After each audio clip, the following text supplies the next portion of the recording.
Okay, just takes 1 second to go live here.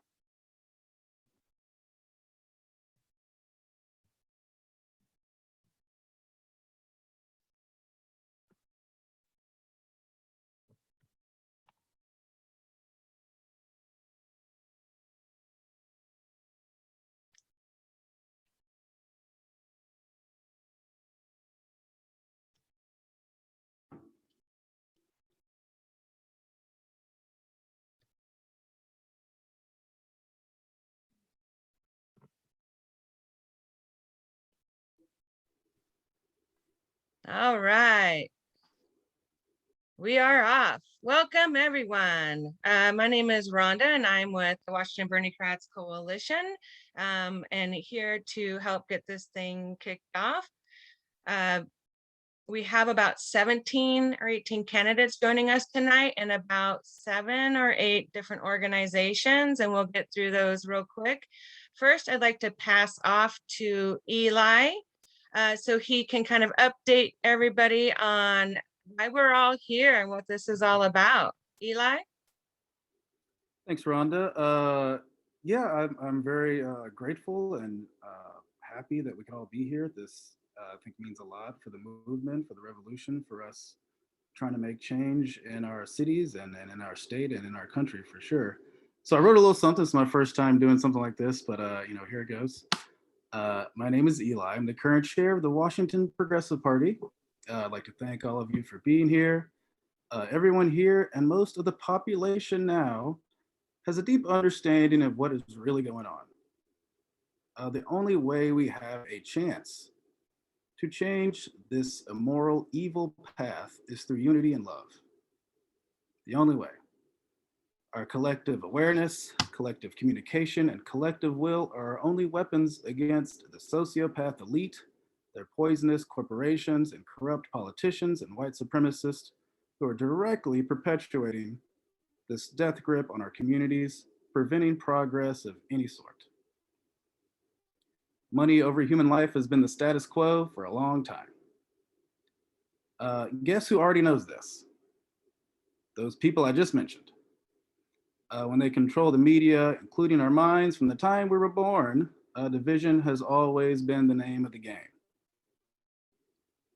One example, just one of the many examples, every night on the local news, there had to be a story of a dangerous Black person getting arrested or being wanted for some violent crime. And if there wasn't a Black person that day, they just put the Black person on from the night before. Every local nightly news, every night. Meanwhile, all the law enforcement, typically white people, were portrayed as inherently good and ethical, while the immoral police were just the outliers. My favorite is the chief of these police being viewed as some sort of moral compass, when they're probably some of the most racist people out there. Tribalism to divide us by race led to good-hearted white people falling for the propaganda time and time again, giving the quote good guys a pass and dehumanizing the supposed criminals. Meanwhile, the white predators, and there are a lot of them out there, get 1 to 2 years for their atrocious crimes and not a drop of media coverage. Just one example of the psychological manipulation used to keep us divided.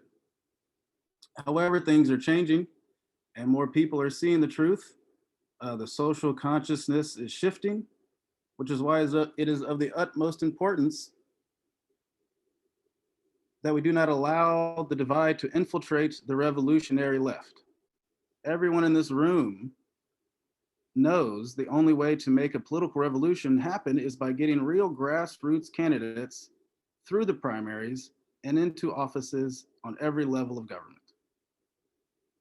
Believing there's nothing you can do, personalizing someone else's opinions on vaccines, 5G, Second Amendment, and refusing to work with them is exactly what they want us to do. Why? So we don't come together and change the things all of us can agree on. That corruption in every level of the government, the for-profit medical industrial complex, and white supremacy are unjustly killing the planet and innocent people every day. Until these three evils are defeated, nothing else really matters, in my opinion. Long story long, we cannot let the division and judgment win. Respect, communication, love, and our collective will is the only way we can save our cities, states, country, and the planet. It is the only way we can gain control of our laws and budgets, then create a true, just society. In conclusion, everyone here running for office, these revolutionaries running for office need all the help they can get. Volunteers and people power, and of course, anyone watching, any dollars you can spare to give to their campaign, obviously is going to go straight to literature and straight to signs and things that we need to get more and more people aware of real candidates that can really make real change. So again, thanks everyone for being here. And then I will start off by introducing the Washington Progressive Party. That's me, I'm representing. You know, there's a long history behind it from Teddy Roosevelt all the way to 2002 when it was formed in Washington. And just like most left parties, you know, we've gone through some ups and downs, which is why I think this is a special moment for all of us to be together from all these different factions to talk about the common things we have in common that we want to change and get to know each other, communicate and connect. And I will move that on to. Thank you, Eli. Let's go Thank ahead you. and make sure that we get Bunchy Carter. Would you mind introducing yourself and the party you are representing tonight and a little bit about what you guys do? Absolutely. My name is Bunchy Carter. I'm the Minister of Defense of the Black Panther Party of Washington. We are obviously anti-conformity in many ways. Mr. Eli made some great points.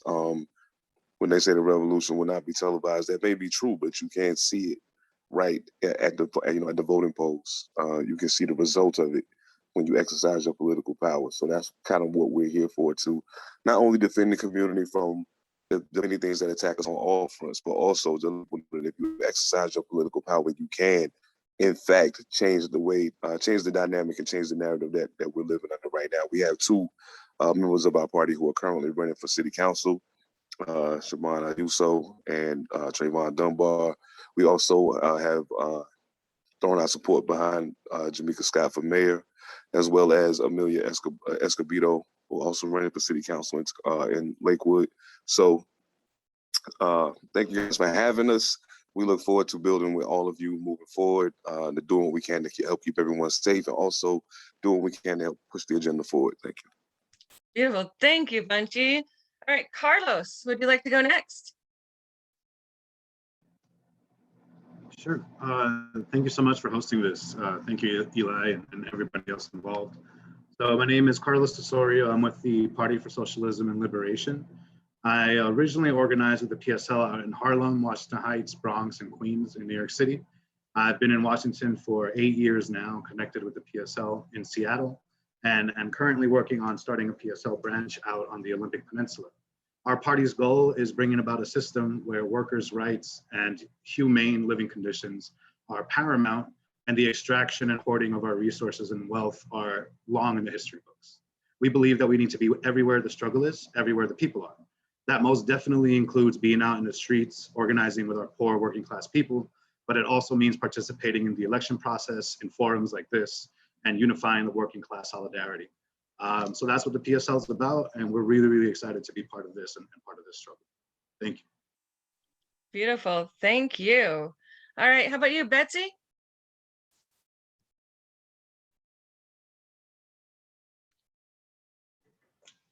Couldn't find my mute button for a second there.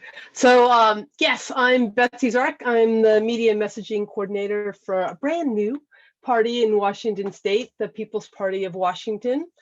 And I'd say I agree with everything I've heard so far. I think our party is completely in support of that. And we look forward to working with all of you to support our mutual goals. I think that's kind of a really important thing. And this is a great step that I'm glad we're participating in.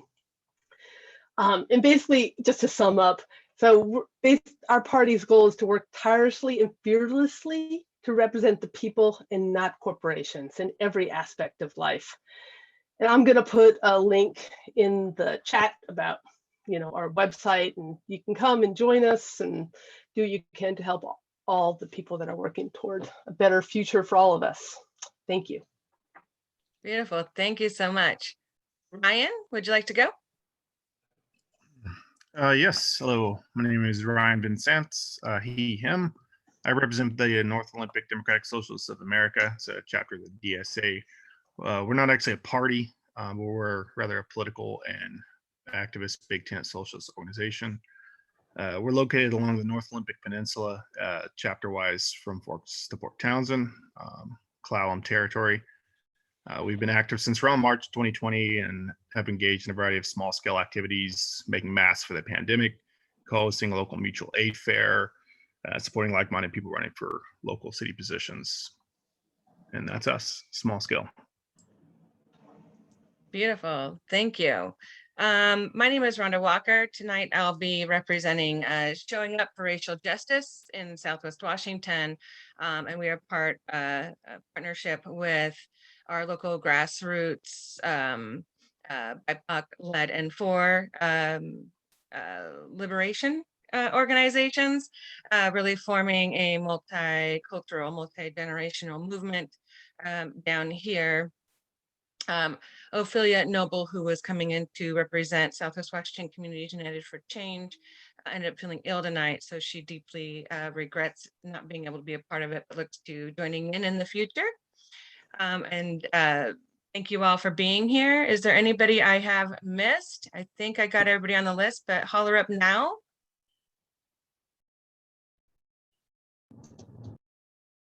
Beautiful. We got all of our groups and organizations. We may end up having one or two jump in as we go, and if so, we will make sure they are included in answering their questions. So tonight we do have a lot of different organizations and a whole ton of candidates with us tonight. So the next, Eli will be asking each candidate just to quickly introduce themselves, names and what they're running for, but then each party is going to be able to ask a question and all candidates will be able to answer. I'm going to hand it over to Eli, and then Rebecca's going to jump in and right after that and kind of go through the timing pieces of these questions. But then each candidate at the end will have a couple minutes to do a quick stump speech or say something that they may have wanted to talk about during the questions but didn't get a chance to. You can do it there. And we ask our candidates and organizations to please keep pushing and dropping in your links to your websites, your donation pages, your how to volunteer. Keep dropping those in as often as you'd like. And then Eli, would you like to go ahead and start calling on our candidates so they can everybody can see who's here? Yeah. And in the past few years, I've really found like the hardest part of this movement is finding candidates.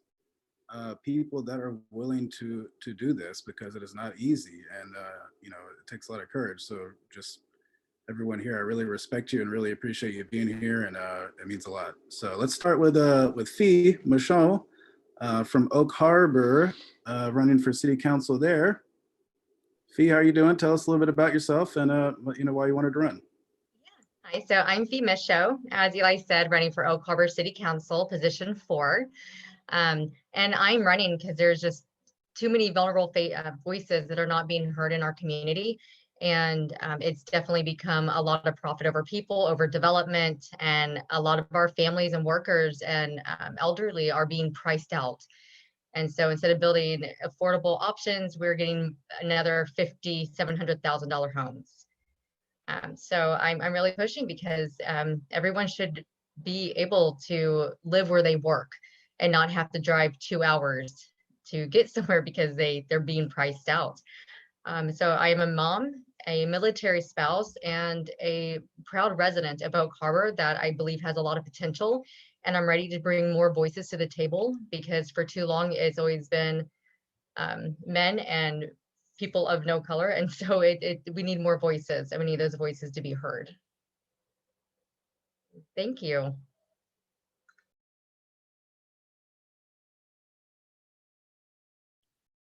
Excellent. I don't know if Eli might be stuck. I made him speechless. It's fine. Yeah, you did.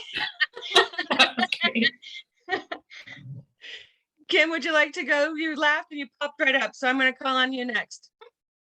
While Eli's getting back. Yeah, thank you. My name is Kim Harless Felix, she, her, pronouns.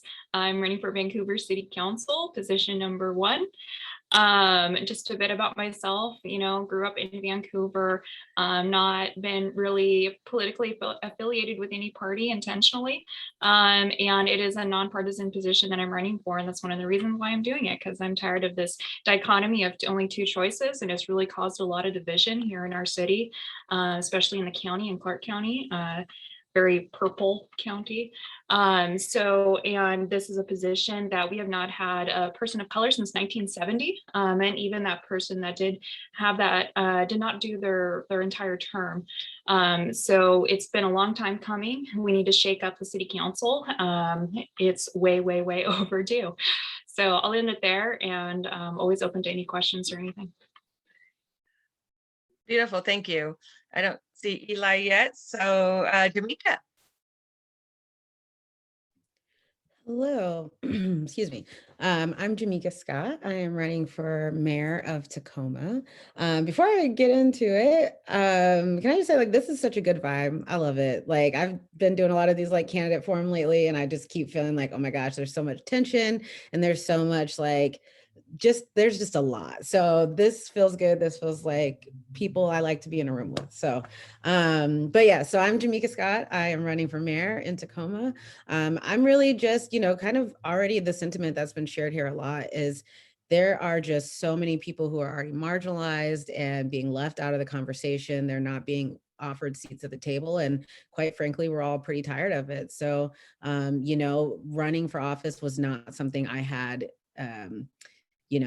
I didn't picture it as something that was in my stars. I was kind of, very fearful that you get into politics and you either become what you're trying to combat, or you get so grinded down that, you feel like a shell of yourself. So I feel, I just feel honored that the community of Tacoma has trusted me to be a representative for them. I'm happy and I think it feels very easy because I'm it's just work I've done with the Tacoma Action Collective.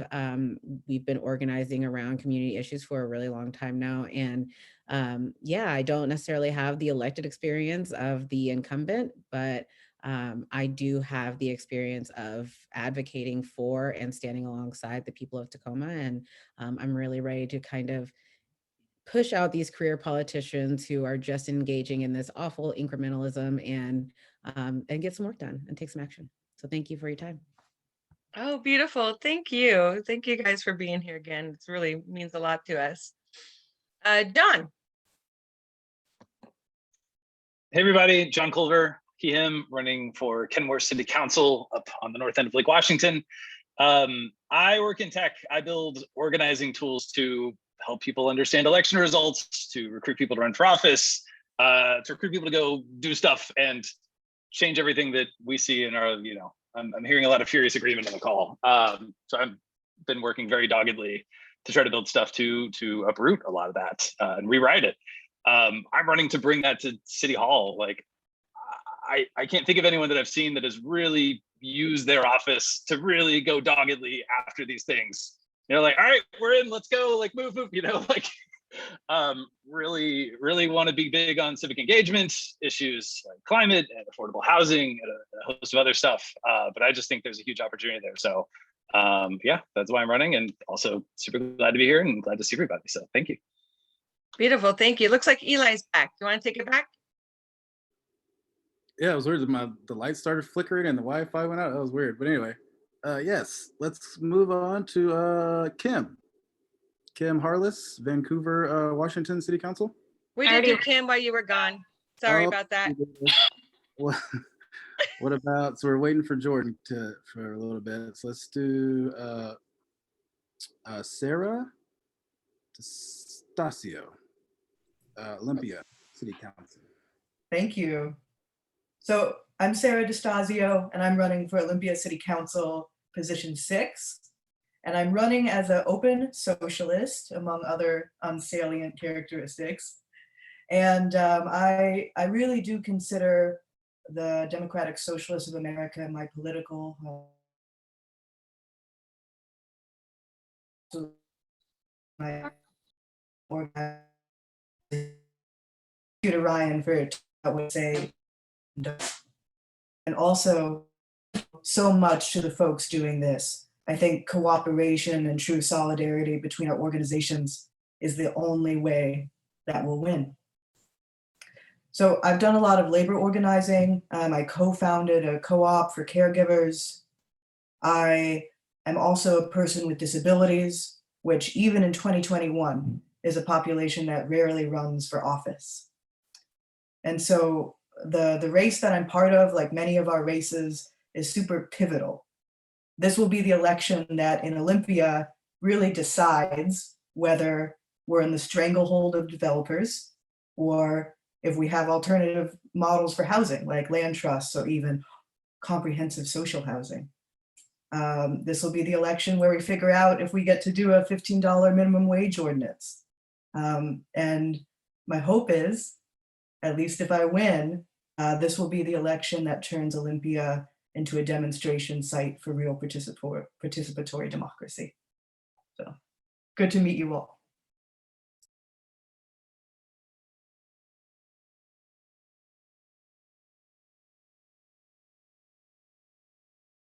Beautiful. Did we lose Eli again? I think so. Okay. Let's go to Siabhon. Hi, I want to apologize. I'm not going to be able to turn my camera on at this time. Hopefully when the questions come, I'll be more able to. So hi, my name is Siabhon Ayuso and I'm running for Lakewood City Council position number 3. I'm running because it's time to put the power back into the hands of the people.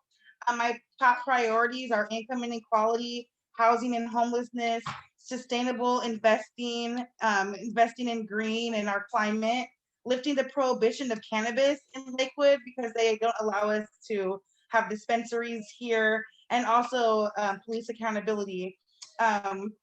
We must look at Lakewood as a complex, diverse space that it is, and realize that we must provide for the different needs of each community, while at the same time working towards deconstructing the barriers that keep our marginalized communities from reaching their fullest potential.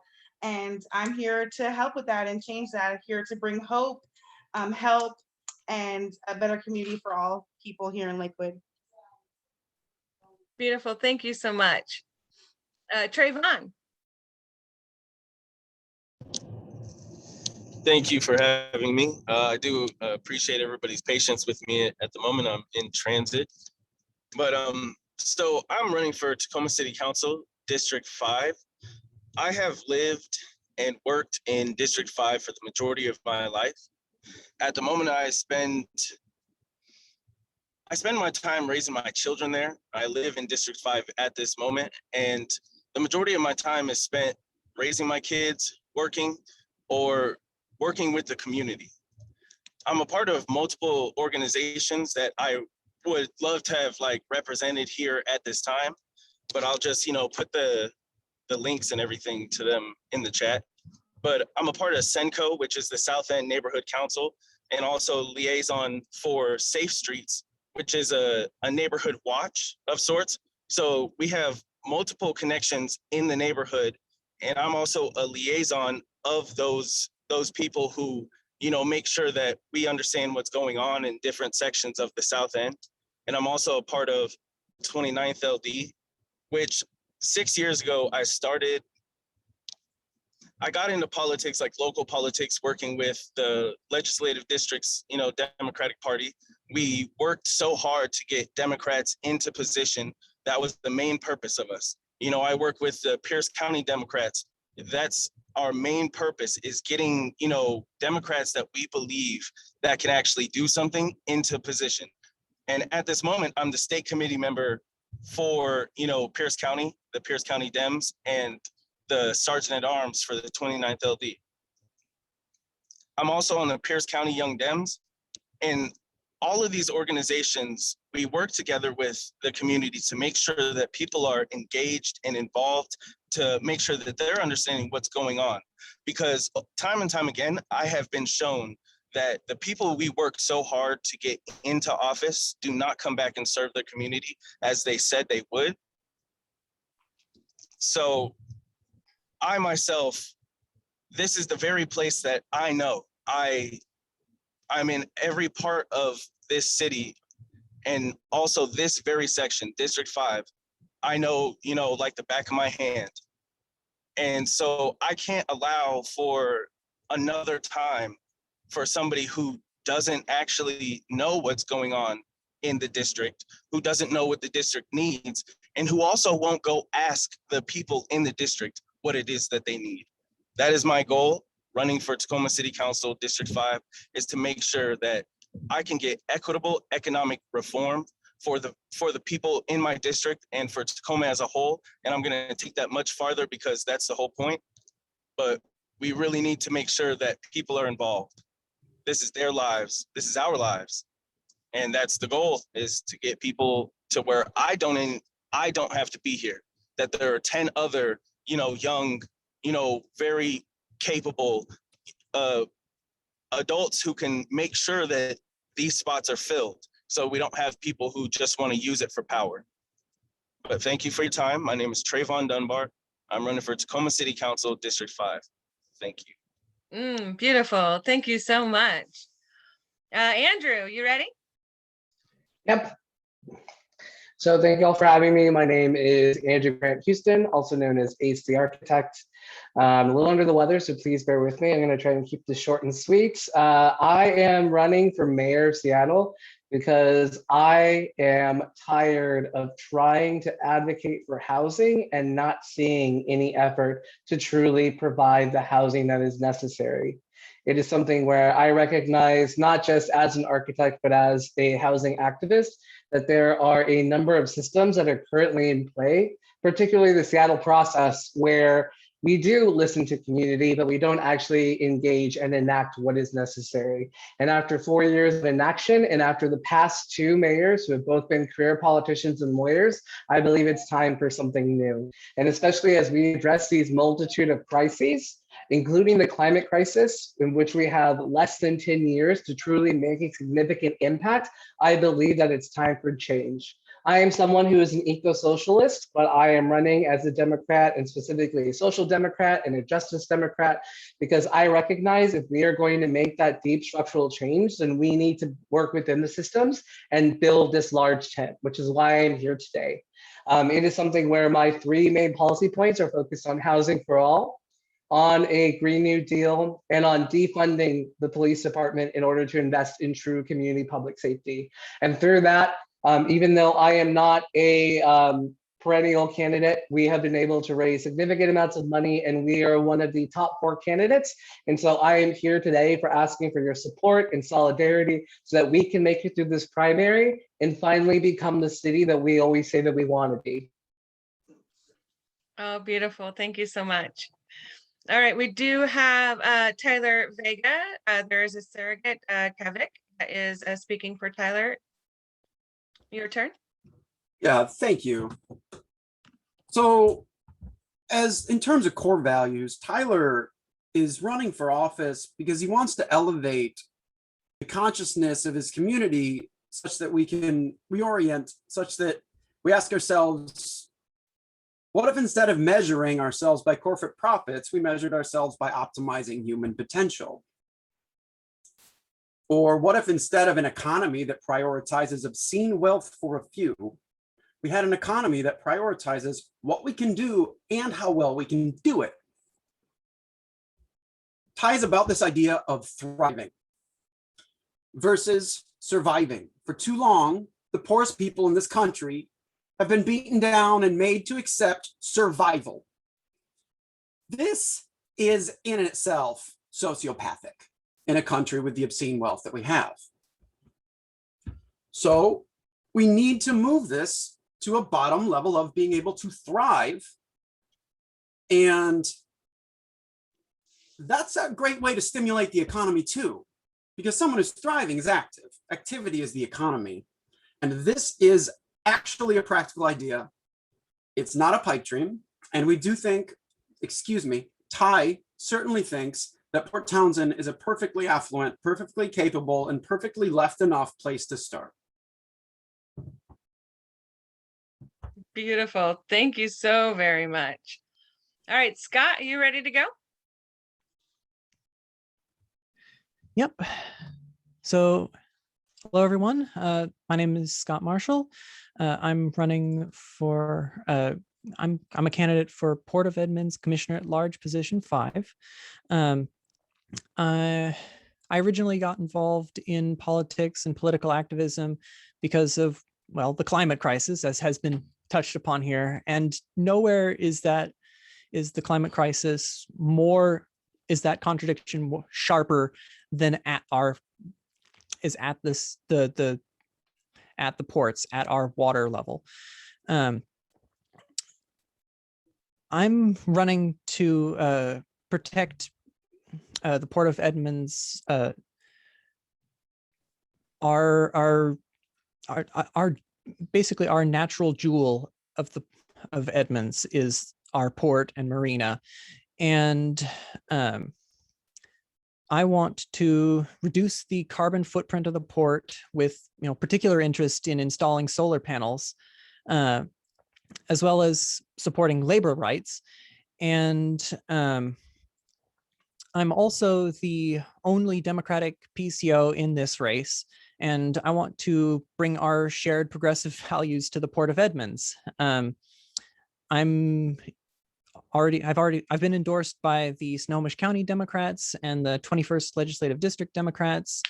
I've got a long history of environmental, anti-war, labor activism, and assuming leadership roles both within the Democratic Party and in other activist groups, including co-chair, and I'm ready to take the next step in protecting our wonderful world. Beautiful. Thank you so very much. And I'm not sure if Jordan Sears is able to speak yet. I think they're almost home. So I think they'll be home in time to get to the questions, but Jordan Sears is running for mayor of Gold Bar, and should be able to be joining in on the question section. So I think we got to all of the candidates we have in right now. If I have missed anybody in here, please raise your hand right now, so we don't miss out. But I think we got. Excellent. No raising hands. Beautiful.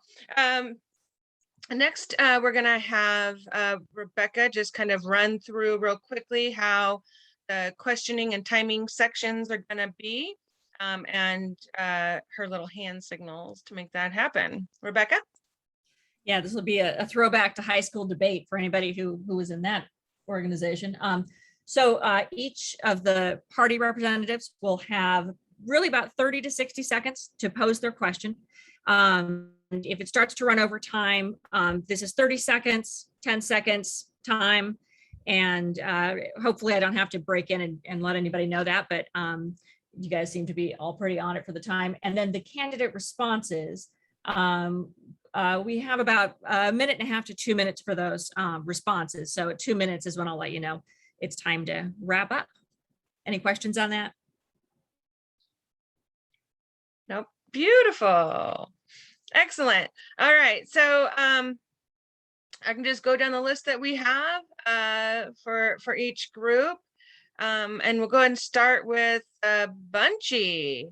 You ready to pose your questions? And then with the candidates, we can go down the same list, that we have here. Or if you guys want to answer, if you guys want to just raise your hands and I'll go in order of who raised their hand first. If that seems too difficult, we'll go back to the list. But and that way, when you guys are done speaking, you put your hand down, and that we know we don't miss somebody. How's that sound? Okay, beautiful. All right, Bunchy, would you like to take the first question? Yeah, I just wanted to know. I know I heard it mentioned a couple of times, but I was wondering, just even outside of in the Tacoma and Lakewood area where we are stationed at, I was wondering what are the elements of everyone else's platform that would deal with police accountability, who the police will report to if there is an incident of violence, and how that will be dealt with in regards to association with the community. How much community control are they prepared to push for as far as involvement with law enforcement in the community is concerned? Also, especially for those in Pierce County, how open are you to the aspect of opening the door for alternative forms of policing, more based in the community? And of course, I'm speaking on behalf of the Black Panther Party, as well as a couple of other organizations who are on the same page as far as, the protection aspect. So start there. Thank you. Excellent. Oh, Jamika's jumped right on that. Yeah, so I, and forgive me if I miss your question, you can always clarify if I leave anything out. But, one of the main things, I didn't go into kind of the, the facets of my platform, but the top priority on my platform is public safety. And when I say public safety, I assume a lot of you mean the same thing as well, but I'm not talking about the police. I'm talking about the actual safety of the public. And I think right now we have a model of public safety where the police are the center, the be all end all of our public safety. And they shouldn't be. They don't stop crime, they respond to it, and they often exacerbate the problem. So my plan is to move them to the side. Obviously we need some type of body that can respond to issues in the community if there needs to be further investigation and or collection of evidence. And the police say they're overworked, so let's stop having them be everything in the community. They shouldn't be our mental health providers. They shouldn't be our social workers. They shouldn't be the people who are doing drug addiction services. And they shouldn't be the ones that are engaging our youth. So as far as accountability goes, I think that there, one, needs to be a truly, right now we have the Citizen Police Advisory Committee. I think that they need to have actual oversight power. I think that they should be able to look at these cases of brutality, of misconduct, and really have some teeth to be able to dole out consequences, not just suggest, because right now all they have is the power of suggestion. And there's not much, that they can do with that if the people who are tasked with carrying out those recommendations don't take them seriously, or are more about protecting the police in that relationship than they are about healing the trauma and the wounds of the community. So that's one of my main things, is really taking that power of investigating the police from the police and putting it in the hands of the people, and making sure we do so in a way that allows for truly equitable justice to be enacted in the community, but not just against the community, but also against people who are tasked with protecting the community. And I can go into more of that, but I think what you were mainly talking about was that accountability piece. So I'll give somebody else some time to talk. Beautiful, thank you. Next was Andrew.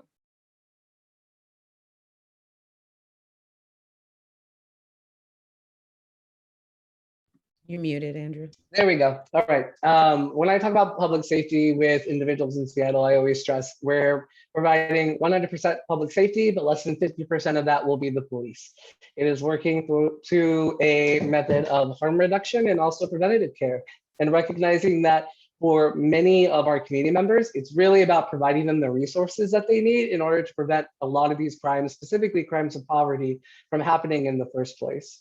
The other thing too that I will really stress is that currently in Seattle, we don't have a true measure of accountability. We had no less than 6 individuals go to the January 6th insurrection in Washington, D.C., and those officers have yet to be held accountable, and that is absolutely unacceptable. So that is something where I recognize that not only do we need to improve our negotiations in terms of our contract with the Police Officers Guild, but that we need to use our privilege as a very large city to actually push for reform changes at the state level, particularly decertification, because I recognize that there are a number of officers that can easily leave Seattle and be fired only to then pick up a job somewhere else in the region. And that also is not providing safety for anyone. Thank you so much. Next up is Siabhon.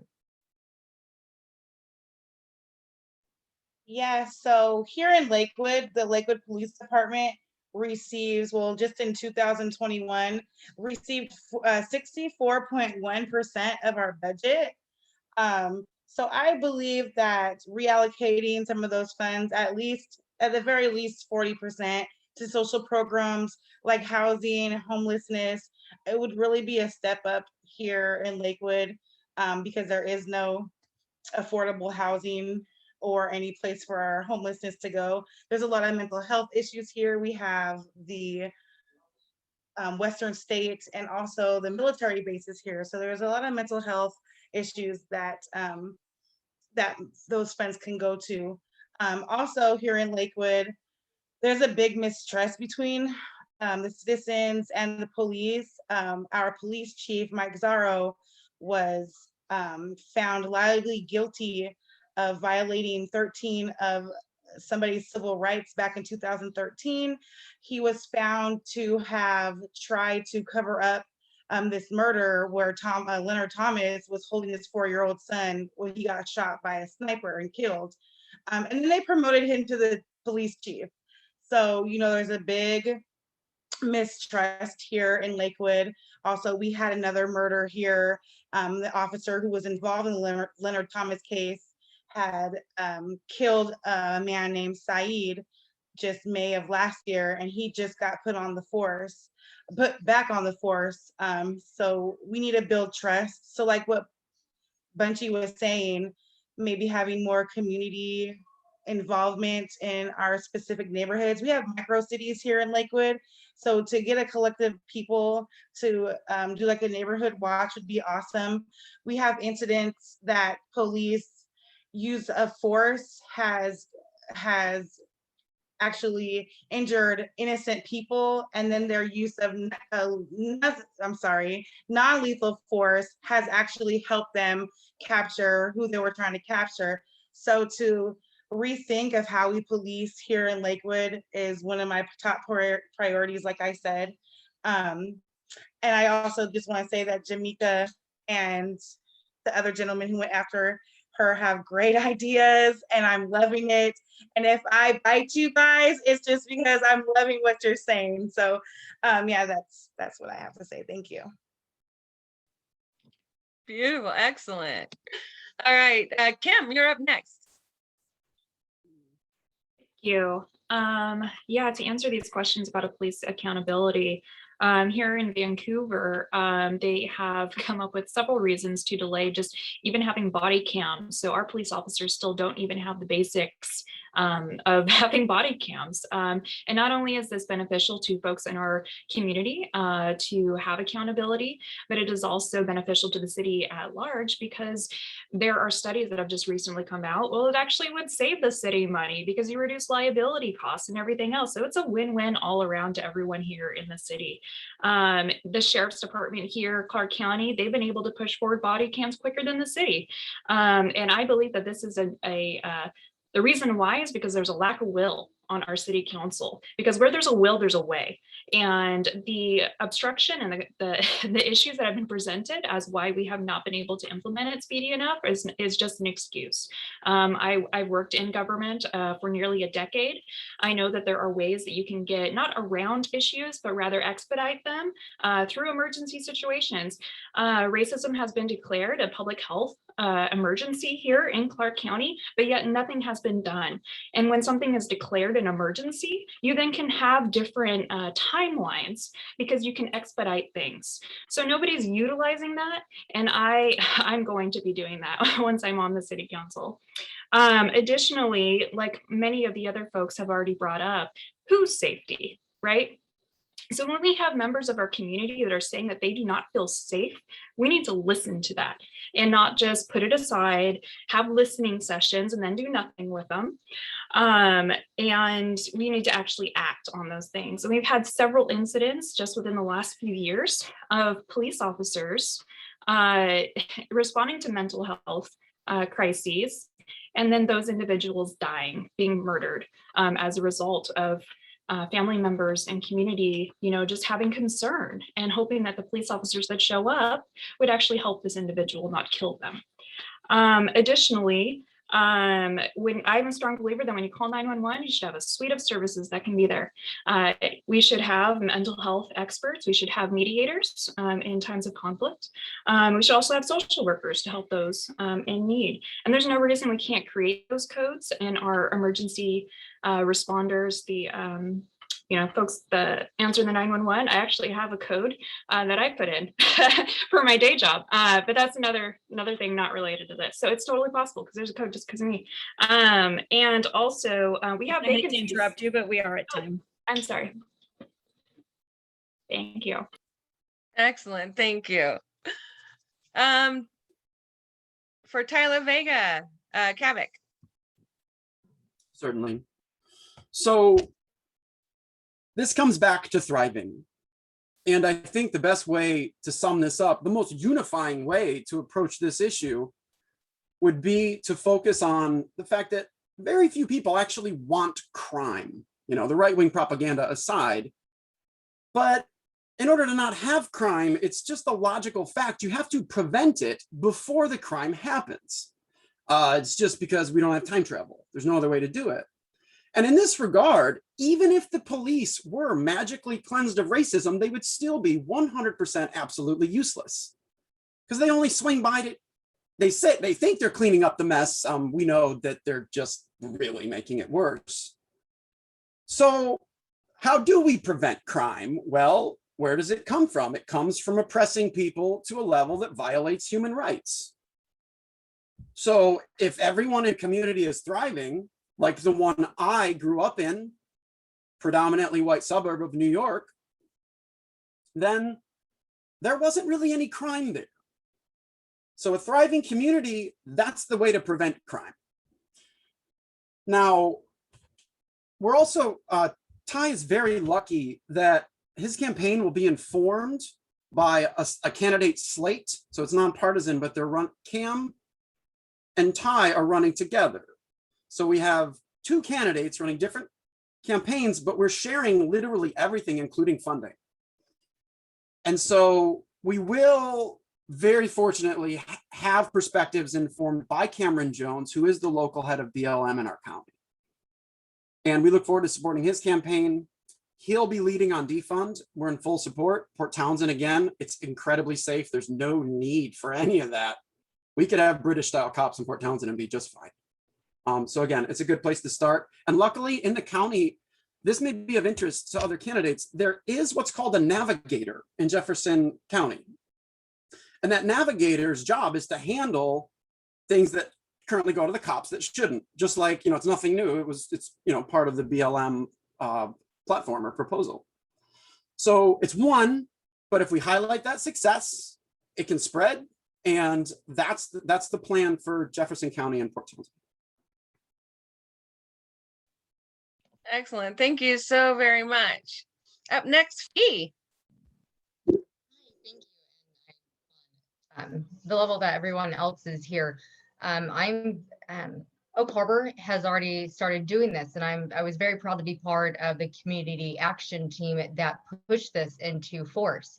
So I work for a center that we serve the unhoused, like a day drop-in center, and we call social services before anything happens. It always starts with social services, and we get the right people out there to come help.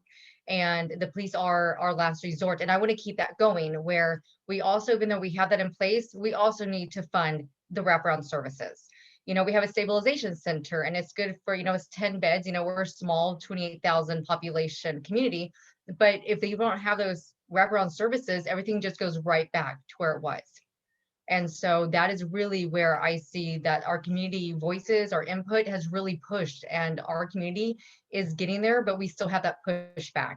We have the pushback that a lot of our unhoused neighbors, they blame drug use and they blame, addiction, alcoholism, but what they're not seeing is that we don't have resources for our community members to be able to pull themselves up out of that circle of homelessness and poverty. And so I'm big on community voices. Is what I've done for the last 7 years here, is really fight locally for our most vulnerable neighbors, because that's who they are. They're neighbors without walls. And so that could be any one of us at any time with one financial, one bill can set us in financial ruin for the rest of our days, our future. And so having those resources and really bringing in community input, which I'm a huge advocate for. We need community voices. We are a large town with a large diverse population brought in mostly by the military, and yet we don't have any of these voices on city council, on commission, or any of our commissioners. So we need those voices to come to the table, to be heard, and to keep fighting for this, because if we got this in our small town, I just see the possibility of what else we can do. Thank you. Oh, excellent. Thank you. John, you're up. Cool. I'm liking all the ideas I'm hearing. I'm taking some notes. This is some really good stuff. But I was just going to comment a little bit on kind of what's happening up here in Kenmore, because I'm sure it sounds familiar to what's happening other places. On the biennial budget, we had this big, long 2-page, all of this heaping prose about the tragedies in front of us in wake of the George Floyd protests and his murder, et cetera. And then we get to the police budget item, and it literally says, like, we're changing nothing. Like, we're removing a police resource officer and saving $50,000, and the rest of it's like, nope, just, I think, even like adjusting for inflation. So it's a little maddening when policy does not match words, but we're all familiar with that. So I've run some of the numbers on what's kind of happening up here. I forget the exact details, but I think it's 35 to 40% of our budget goes to public safety, quote unquote. Something like $8 million. It's far and away the biggest budget item. We outsource it to King County. But if you run the numbers against the actual crime, that comes down to, I mean, for instances of like someone's car getting broken into or like other minor stuff, that's like $18,000 per incident, which is a lot of money we could spending on other stuff. So I'm in big favor of that. I'm in big favor of, reimagining and many other things, reallocating.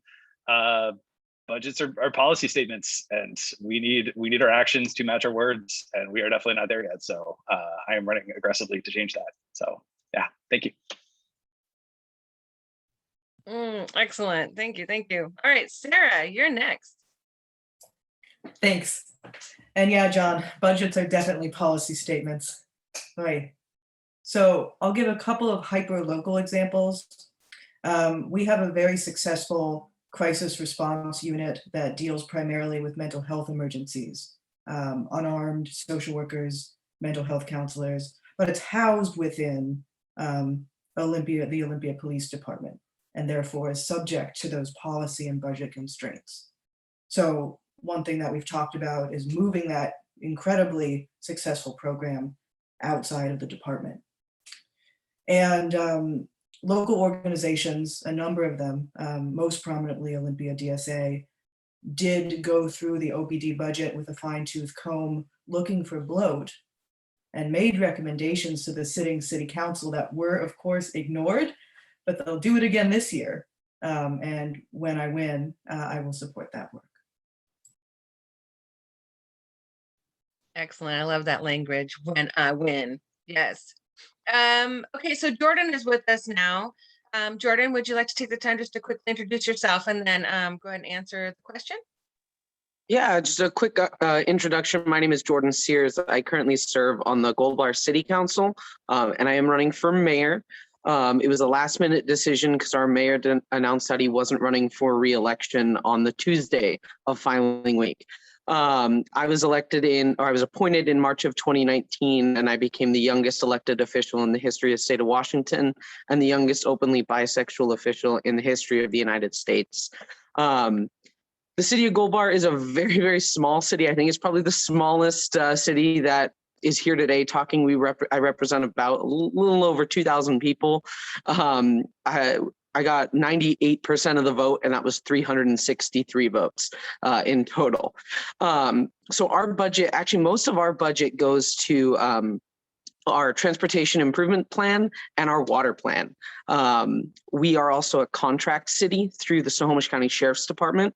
So there's not a lot of policies that we can change for the Sheriff's Department, but for our contractors. However, because we are such a small city, we go through a very rigorous interview process for officers who come into the city, because they know that they're going to be interacting with some of the same people over and over again. So we get the best of the best within the Sheriff's Department, and they have actually taken some of our ideas and put it in place. We've also the Snohomish County Sheriff's Department has a social workers that, because of requests that I've made from the council, they have actually come out and helped with situations. We have not had any instances of abuse or any shootings or deaths, thank God, as far back as records go in the city of Gold Bar.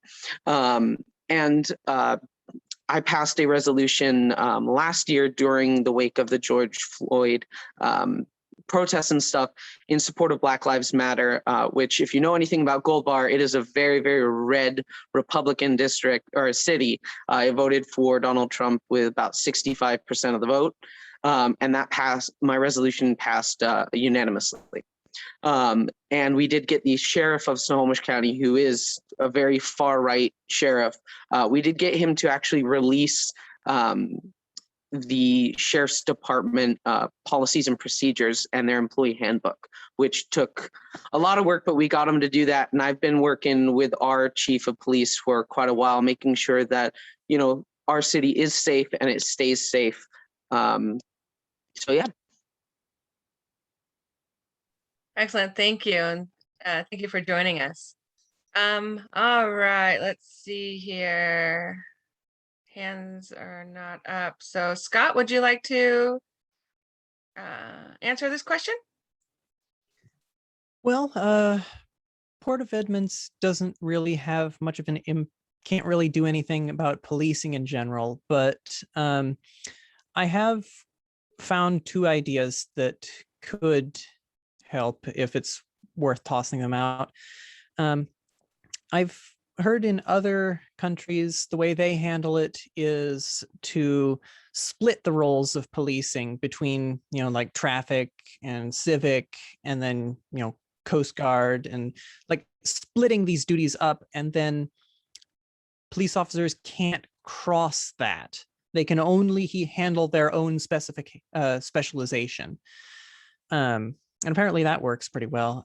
The other idea I've come up with is as far as community policing, by having each precinct elect an officer. For Edmonds, we have, you know, 52 political precincts, and about 57 police officers. So the numbers line up pretty well. It would just be a matter of, well, again, Port of Edmonds can't do much, but if I was running for Edmonds City Council, I could maybe do something. But yeah, I have a few ideas.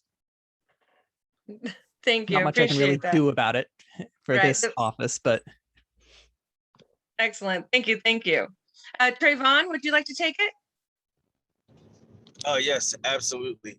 So one of my biggest things is that for accountability, we really have to focus on who is actually running the city. The city manager, you know, is in full control of the entire, basically she's in full control, or whoever the city manager is in full control of the police's policing, and the policies that they put in place is that she has the power in my city to do whatever she would like.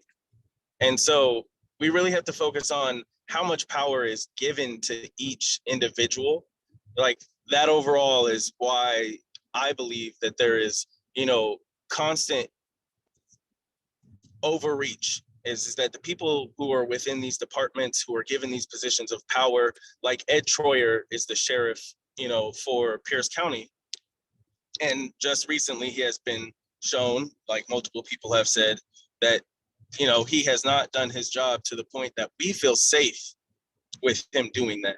And that's one of the biggest things, is that if we can't feel safe with somebody who is control of the very people who are supposed to keep us that way, then I see the flaw. The flaw is the power. There shouldn't be power. I'm not running for my position for power. I'm running for my position to make sure that there's transparency, to make sure that the voice of the people is actually listened to. The police themselves don't listen to the voice of the people. The police union everywhere, has gone against the very wishes of entire cities. And that is, to me, outrageous. That's an outrageous amount of power to be given to people who have proven time and time again to abuse it. I believe that there needs to be reform in ways that, like it was said earlier, is that in other countries, they have tiers. You should have tiers for not even just the police, but the entire system itself, every part of the social work or the healthcare work that we should have integrated into our cities or, our counties or our states, is that these should be plans that everybody should, focus on. Treyvon, I'm sorry to interrupt. I love what you're saying, but we are at time. Oh, my apologies. Thank you very much. Beautiful, thank you. I think we did get to all candidates on that question. Raise your hand now if we did not get to you. Yeah, hey Rhonda, I was actually laying back because I don't know what the question was. I zoned out. I apologize. If you could repeat it. I thought you did. I thought you were one of the first ones that spoke about it. Is this the first one? Yep. Okay. Yeah, come on, pay attention. No, I was kidding. No, all good, all good. Another time. You're with it. You're up to date. Beautiful. All right. Let's go to Carlos. You have a question that you would like to ask all the candidates? Yes. Hello, everybody. Carlos Osorio here with the Party for Socialism and Liberation. I know we're short on time, so I'll go ahead and make it real quick. So the homeless issue, right, is plaguing America everywhere, and we see that in Portland and Seattle and Olympia, Tacoma very clearly. I'm out on the Olympic Peninsula in Sequim, Port Angeles, Port Townsend, and it's affecting us here too. And what's really scary is this eviction moratorium coming up, right? And when that's over, what's going to happen with, thousands of people getting put on the streets? So I'd like to hear from everybody what their strategy is when that eviction moratorium is over.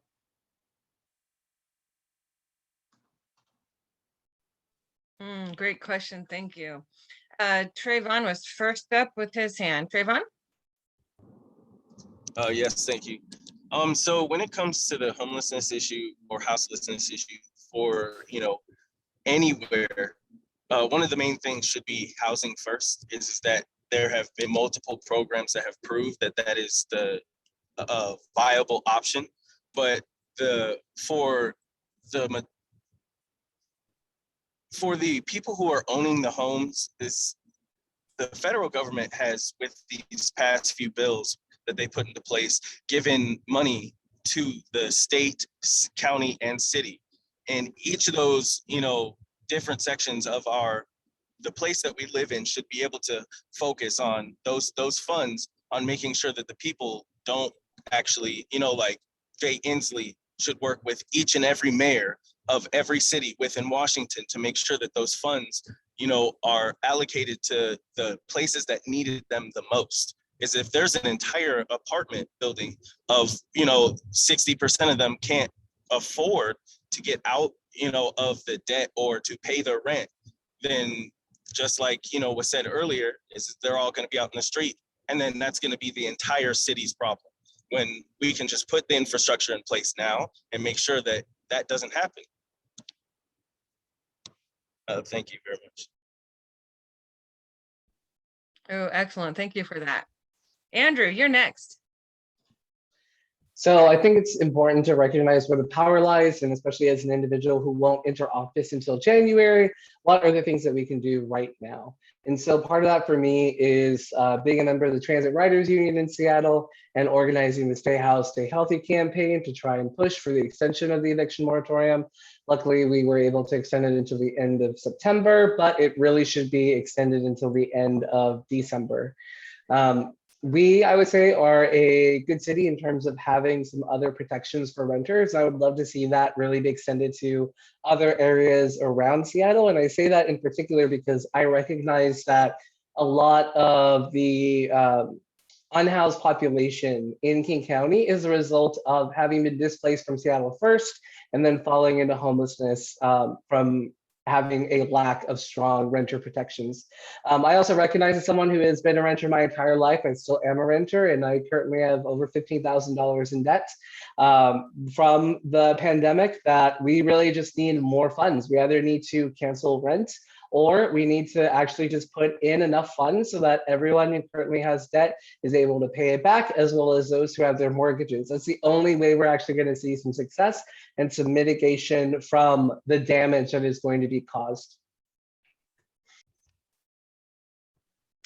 Yeah, this is such a great question. Jamika. Yeah, I mean, I agree. I think we need to be pushing to, you know, put that moratorium, not for it to not be ending so soon. You know, we had a homelessness issue before COVID. It's only gotten worse. It's going to get worse once this moratorium is done. And it's, you know, I think I was reading something the other day, and it said there are 11,000 people who are behind on rent just in Pierce County. So that's quite a lot of households to suddenly go from being in homes to being on the street or living in their cars or so on. You know, outside of pushing for those things to continue before I get into office, when I'm elected, I want to make sure that not only, because obviously there is no fast way to get people into houses. We want to do it as quickly as possible, but we want to do it as equitably as possible as well. So I think one of the things that I've really seen pop up really strongly in the Tacoma community is mutual aid. And I think that there is a way as a city to lean into that, to take that infrastructure that's happening on the ground and bring in the organizations who are doing the work, bring in the organizations who can offer these services, and really create some type of city-backed mutual aid that allows us to kind of build this grassroots infrastructure as we work on a policy level to get people housed and to get people you know, just, and because not everybody wants to live in traditional housing either. So really finding these creative ways to look at our zoning, to look at density, but to get people into places where they just feel like they're able to live with dignity, whether that's low barrier housing, whether it's people who need assisted help, or if it's, you know, people who want to own their homes, finding some way to make sure that there's a path for everybody to get to where they would like to be. Thank you. Thank you so much. It's great. Let's do Siabhon.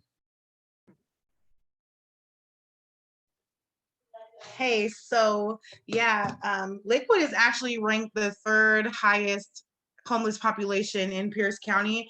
We're only a community of 60,000 people, so that says a lot.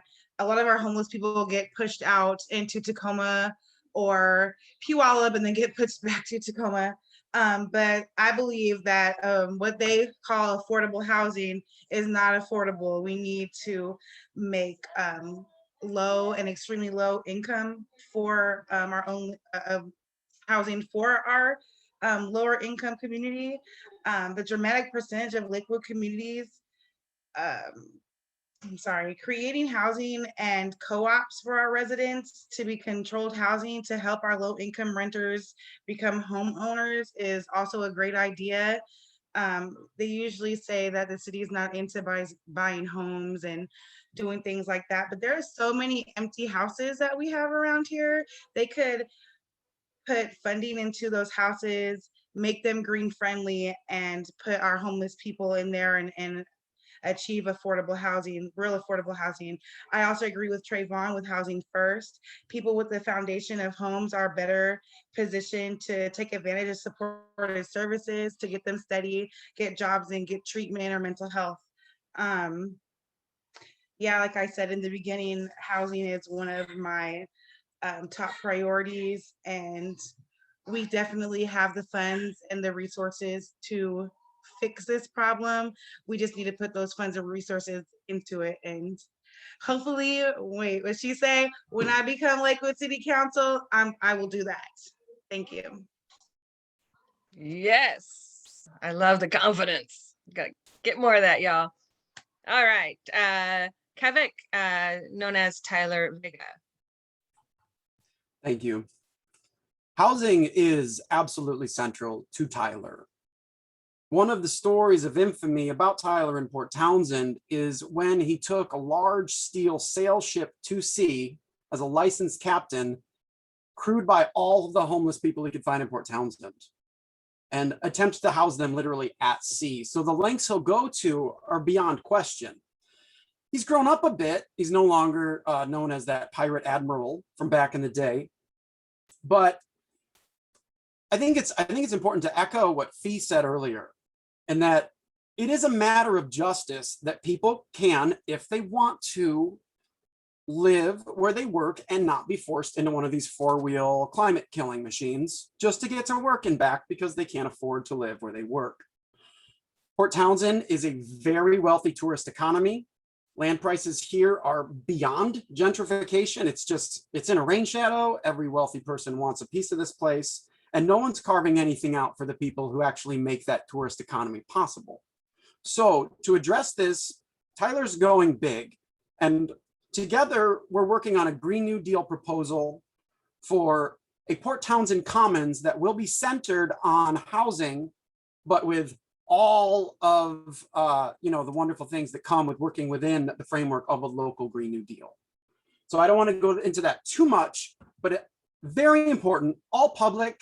None of this, there's going to be no public, private, bipartisan, no big developers. There's no reason the city of Port Townsend can't own some apartments. And there's no reason they can't do it as a Green New Deal, which we hope to fund by echoing the capital gains tax Inslee is putting into place with a city version.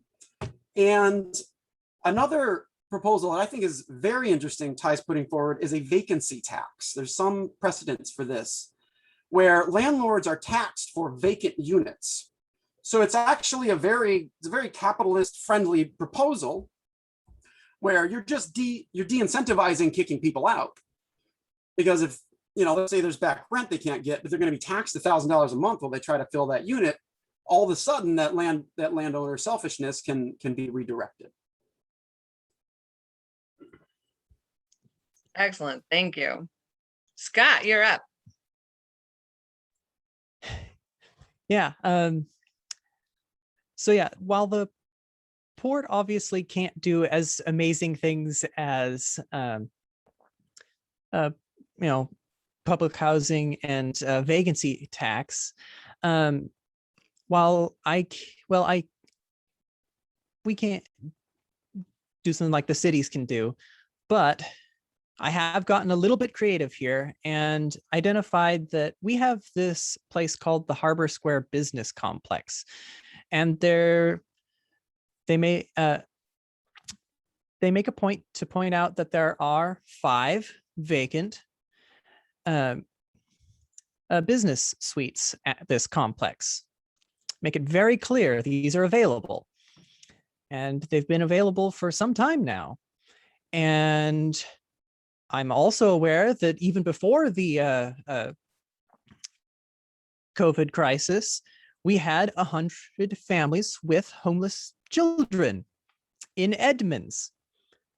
Why not put these two things together and allow these 5 units to be occupied by homeless families during times of extreme weather crises, such as the forest fires that are going to be blanketing out the sun in a month or two here, or the massive winter snowstorms that we've had to deal with in the past, I seem to recall.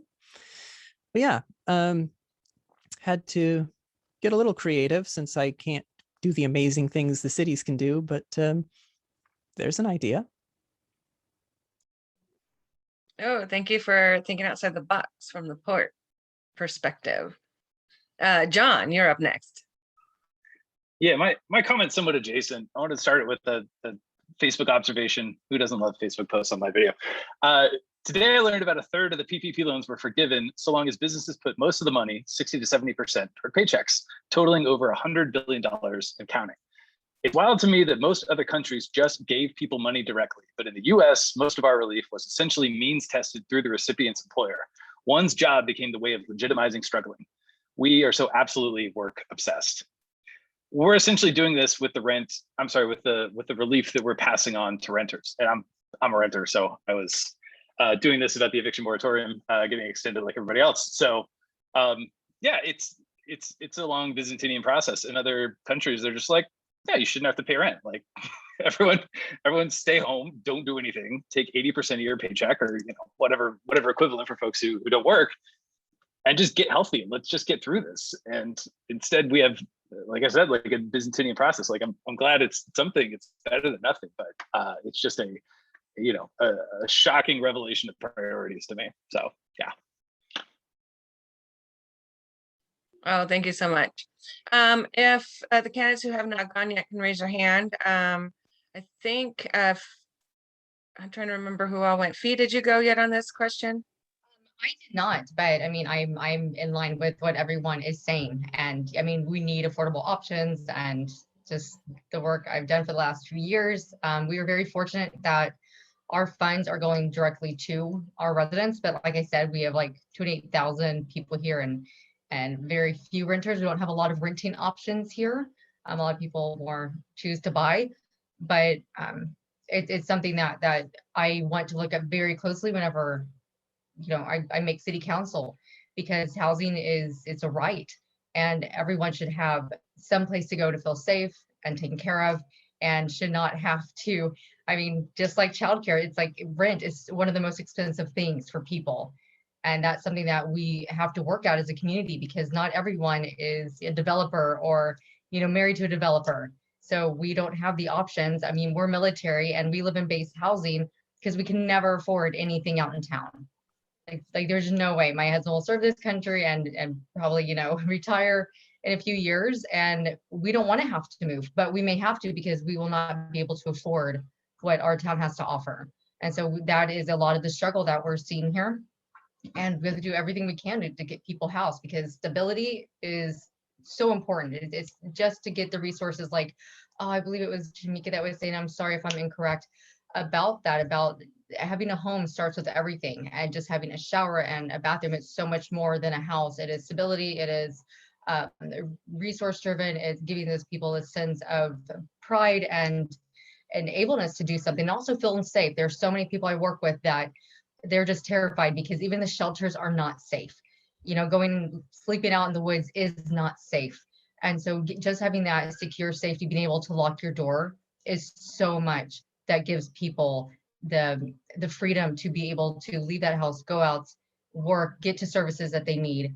And so housing, I just don't understand why greed is so wrapped up in housing. Everybody deserves to have a roof over their head and feel that security and safety. Oh, thank you so much. All right, Kim, please. Thank you. Yeah, I agree with a lot of what everyone has brought up. So not much to add, but just to get to the local level here in Vancouver, we, one of the things I've been kind of playing with is this idea of what we've been doing in Vancouver is supporting the developers and giving them money to build affordable housing. I call that like trickle down affordable housing. Like, how are we going to ensure that actually gets to the people, right? We know trickle down economics don't work. Why do we think that this is actually going to build affordable housing? Why not just give the people the money directly? Because here in Vancouver, there's a high demand for housing, like there is all along the West Coast. So they're going to build it anyways. Why not just give people the money and then they can live where they want to? So that's kind of one of the numbers that I'm starting to crunch here in the city, is figuring out what that looks like. And if we are, we need to at least hold those developers accountable too. Right now, what we're doing, it's a really low bar for what they have to do. And, you know, I've always just been really appalled through this pandemic with the fact that renters have had to try to scramble just to keep a roof over their head when we're telling everybody to shelter in place. And why isn't that burden on the folks and the landlords instead?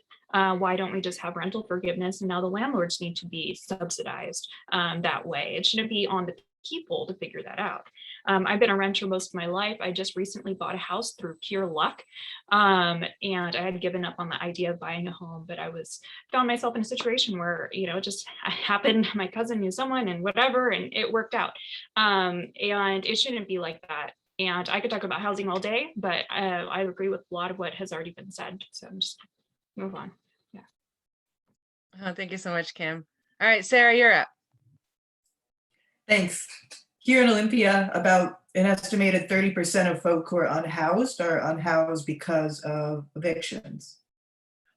But when I was talking to a city official about how housing as a human right should be the core value that motivates decision-making, that person said, essentially, that's a nice fairy tale.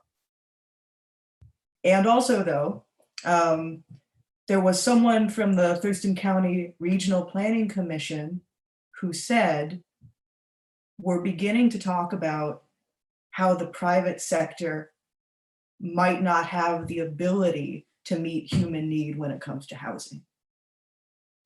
Don't tell Senator McCarthy. It's pretty radical that someone in that person's position was saying that. And so locally, I think we really do have a window to look at everything, to look at comprehensive social housing, to look at how local government can support housing co-ops and land trusts, and also look at zoning changes too, like rezoning commercial to multi-use to get more residences in there. And at very least, City Council has got to treat unhoused people like they live in the goddamn city, because they do, and provide them services like trash pickup and access to other city utilities. Excellent. Thank you. Thank you.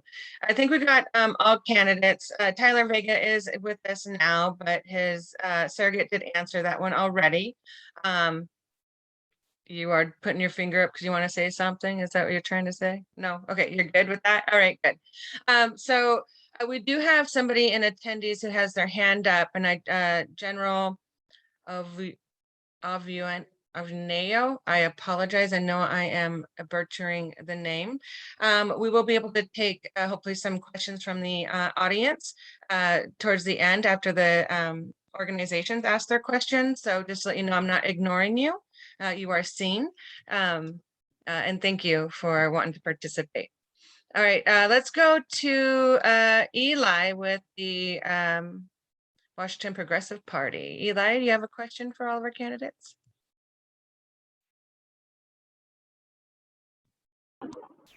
Yeah, my question was the first one. Tell me a little bit about yourself. And that's all I've got. I think we should talk about I'm sure someone should talk about whole Washington at some point, but. Well, do you want to ask the question then? That's a good point, yes. What is your take on whole Washington, universal healthcare in general, and the movement here in the state to try to make that happen in our state and lead the country in the right path? Excellent. Thank you, Eli. All right, Andrew got his hand up real quick. Andrew, take it away. Yep, so I'm a proud supporter of the whole Washington campaign, and I have been since the legislative session.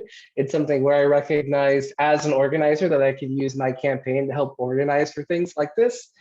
We were not successful in getting it passed, but I am hopefully being supportive as we have our Medicare for All March here at the end of the month. And I believe that we need universal health care here and ideally by 2026 at the latest, because many of the issues that we are facing are because people cannot afford health care. Excellent. Thank you. Jordan. Yeah, I just want to unequivocally say healthcare is a human right. I've been supporting Whole Washington since I first heard about them in 2016, 2017. I'm the son of a British immigrant who came from England. I'm partially disabled, so I know the problems that we have with our healthcare system. I just spent 4.5 weeks fighting with my insurance company trying to get medicine that finally came today that allows me to walk. Whole Washington has my 100% support. I'm also chairman of the 39th LD Democrats, and a few months ago we passed a resolution which basically says whatever Whole Washington does, we're going to support. We endorsed them last time around. This resolution supports them now, so let's get it passed this next year. I say yes, let's. Siabhon. Hey, so I'm actually a Red Beret for Medicare for All Whole Washington. I've been a Red Beret for about 3 years now. So right now in my car, I have a petition gathering ballots, gathering signatures so that we can get Whole Washington on our ballot and hopefully pass it. It's like no nonsense, like duh, you know. We need Medicare. They want us to work. Well, we have to be healthy in order to work. Oh, that's beautiful. So I'm 100% for Whole Washington, healthcare for all. Like he stated, healthcare is a human right. Excellent. Thank you so much. Love your passion. I had to put on the red beret so people knew what we were talking about. John, it's up to you. Yeah, I'll keep my brief. In furious support. Olympia's not going to get it done. We're going to have to go demand it. So wild support. Beautiful. Thank you. Fee. Yeah, so my whole thing, I am so supportive of Whole Washington, and what I say is that people should not die because they cannot afford to live. It just seems absolutely ridiculous that people are dying and it's only because they don't have insurance, where you can put everything that you pay for all of this insurance into a medical plan that covers us all. I don't know about, all of them people, I know about us, but I want a healthy country. I want a healthy Washington. I want everyone to be able to get the medical care that they need. I'm very excited that we work as our local DSA chapter, that we grab petitions. So we are going to head out in the streets and start getting those petitions signed. Because yeah, just like a house, I mean, you can't live a quality life if you don't have health care. So yay, go Whole Washington. Excellent. This is making my heart so happy. All right, Scott. Hey, so yeah, to echo what John said, like they're not going to do it through Olympia. We need to do it through the people. I've been a supporter of Whole Washington since like 2017, helped gather signatures to get it on the ballot last time around. Yeah, let's do it. Excellent. Thank you. Jamika. Yeah, so I actually just recently learned about Whole Washington. I'm not somebody who has had the privilege of knowing about this awesome effort that's been taking place. So, but as soon as I was reading about it, it definitely is something that resonates with me and resonates. And yeah, I mean, I support it. I have not only have gone through issues of accessing adequate healthcare for myself, but I have a grandma who is chronically ill, and I'm often the one who takes her to her appointments and helps her, try to get care for herself, and as well as my aunt. And so, yeah, so anything that makes it easier for us to be our healthiest, happiest, wholest selves, I am all for. Love that. Thank you. Treyvon, your turn. Yes, I fully and wholeheartedly support Whole Washington. The healthcare system is beyond broken, and it's because we have allowed these corporations to make it a for-profit business. And that in itself is something that even at a city level, we can fight, like within like just my city, Tacoma, we spend 170 something million dollars on the police force, and that's why I ask constantly, like for other people to understand that we need to audit these things to find specific places where we can use and reallocate funds, not even just from the police, but from multiple other departmental funds and things like that, where we can focus on healthcare even at a city level, and like that's what really has to be focused on. And that's what I really want to focus on while in Tacoma City Council, is enacting, these policies to make sure that that's a focus outside of the city, is that the people above us at, the county and the state level and the national level, that they are forced to acknowledge that this has to change.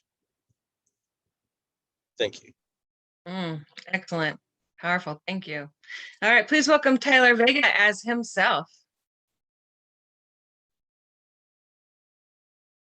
I was going to follow Kim's lead and stand down on this one because I think we have consensus on this. But what about a screenshot with everybody giving us 2 W's? Are we into that? I mean, there's nobody in here against whole Washington. Everybody here is going to endorse this. Can we get everybody doing this and somebody hit the screenshot button?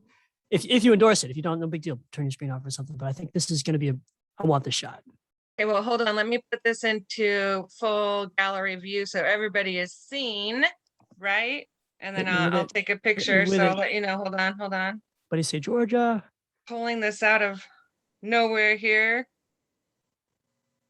Camera. We could go old school and do this. How do you do this one? Am I cheating if I do this? Is this a bad idea? Somebody tell me if that's a bad idea. Okay, I'm gonna go back to this one. Okay, I think we got it. You ready? Everybody's fingers. WW. Beautiful. Got it.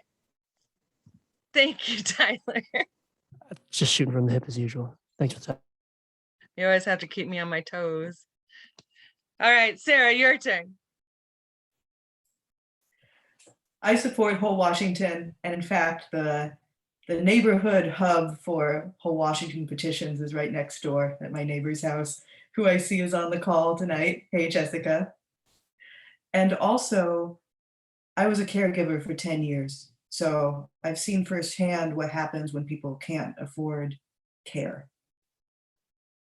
While there's a limited amount that we can do directly in local government, we can advocate and we can set our legislative agenda.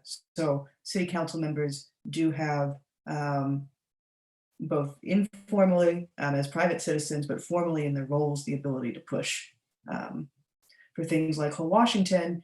And also, I'm thinking of the Seattle City Council's mandate around healthcare for workers at large hotels, right? So there's more that local government can do also to put healthcare within reach of those who need it. Beautiful. Thank you so much. And as Tyler mentioned, Kim Harless, if you would like to, you can jump in and say yeah, or otherwise in the chat, she would say, and of course, 100% behind. And I've actually seen her out there, getting signatures. So vouch that she's doing the work. So thank you, Kim. All right, let's go to Betsy. Well, I think all candidates were able to answer who wanted to jump in if you did not. I think we did get everybody. Beautiful. All right. Betsy?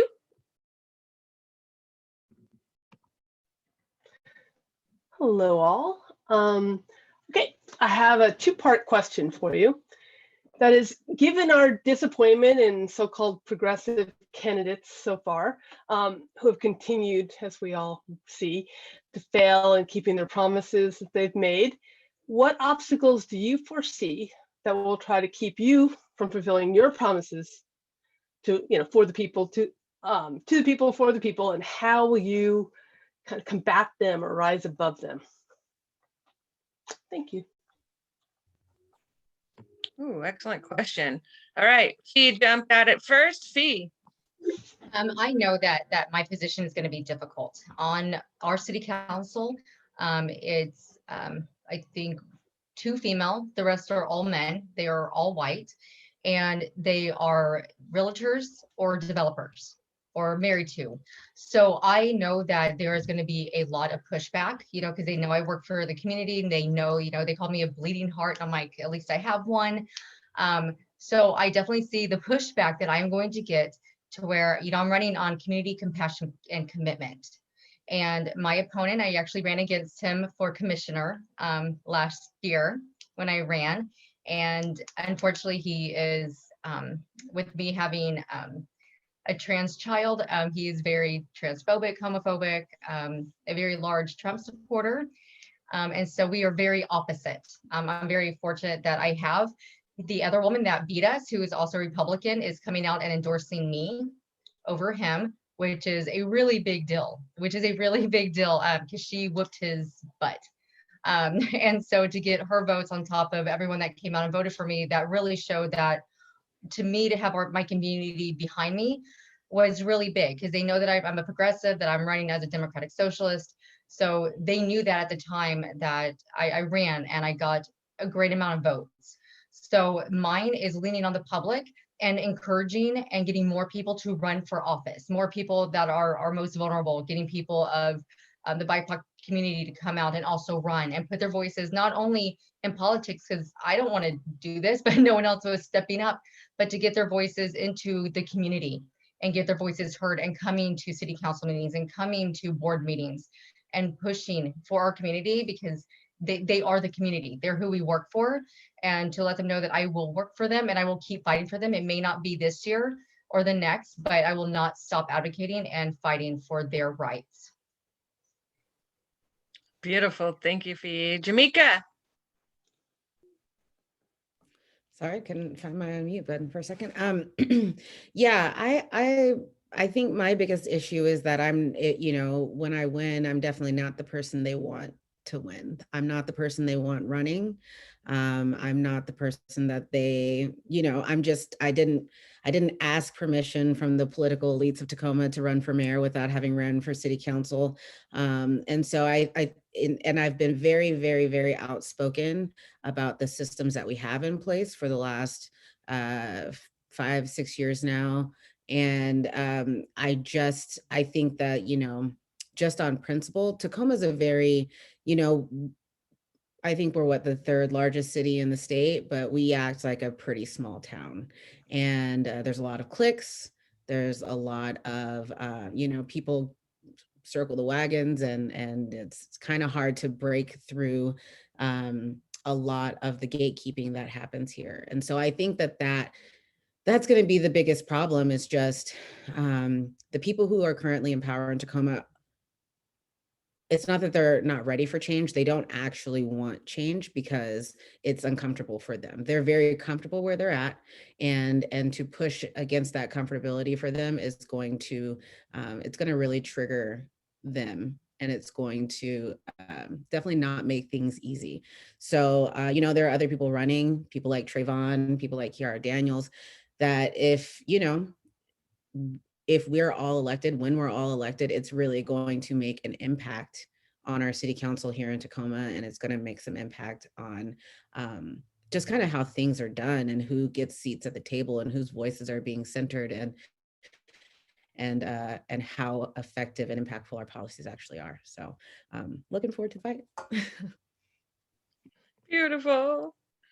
Andrew. I would say I take heart in the fact that our council has shifted significantly to the left.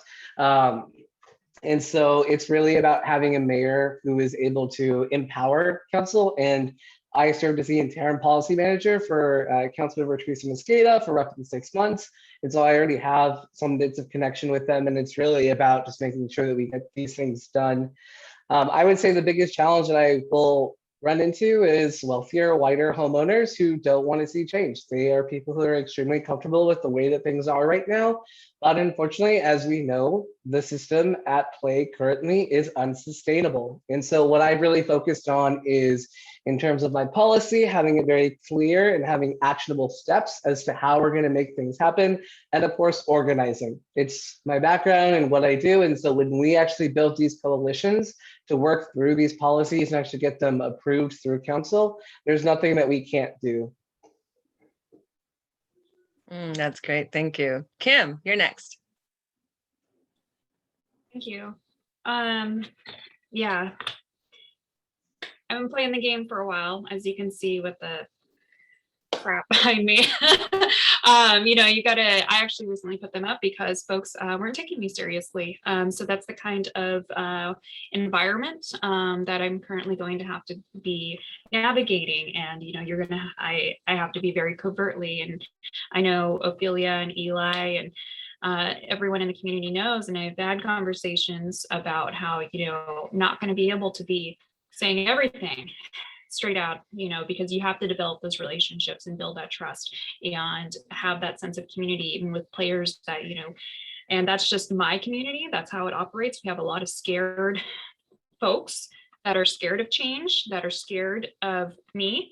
And we know this because of the amount of money that's being dumped into my opponent's campaign. And we have a lot of realtors and such. So that's what's going to keep me, I wouldn't say keep me from doing the work, but it's going to be slower than I would like it to be. But I'm going to be doing as much as I can to expedite it and speed it up without causing detrimental harm in the long run for us. Thank you so much. Yeah. John, your turn.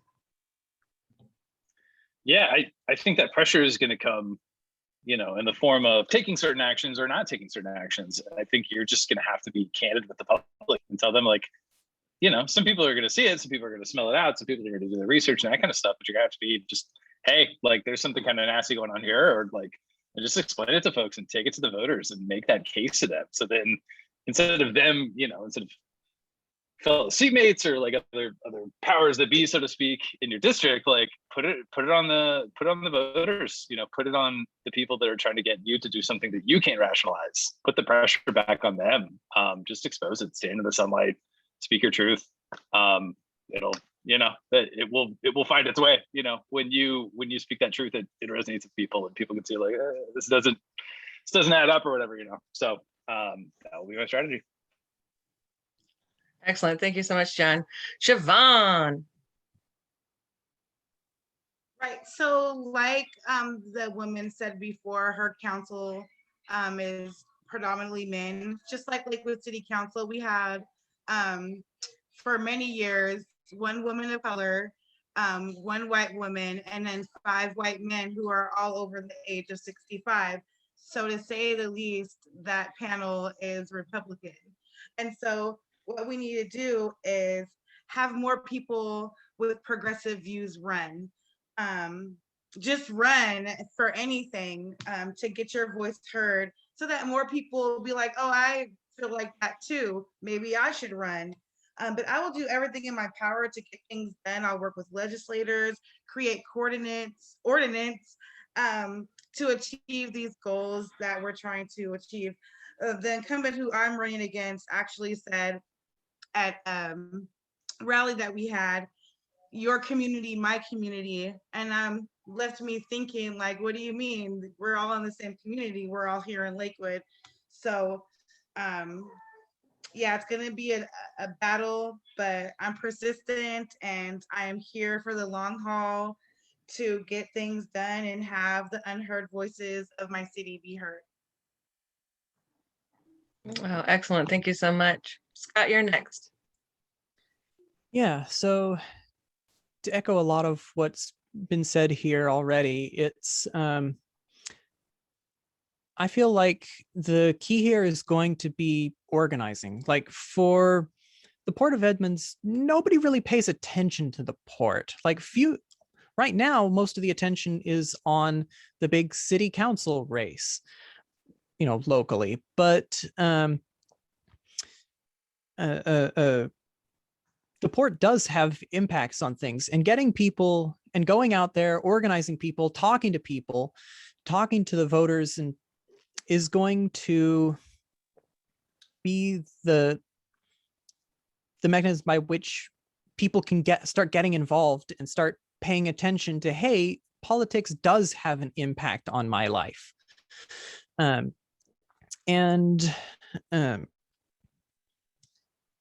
second part of this is going to be communication. That if you're speaking the wrong words in the wrong language and you're doing something that people don't like, they're just going to shut you out. They're just going to tune out and not pay attention to you.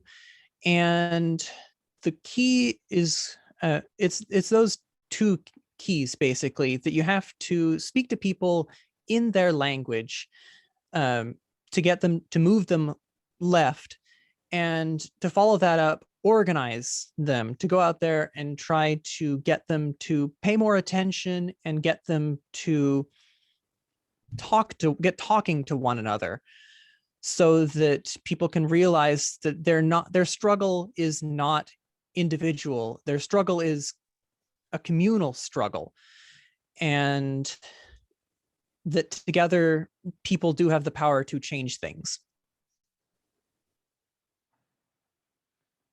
Thank you so much, Scott. All right, Tyler.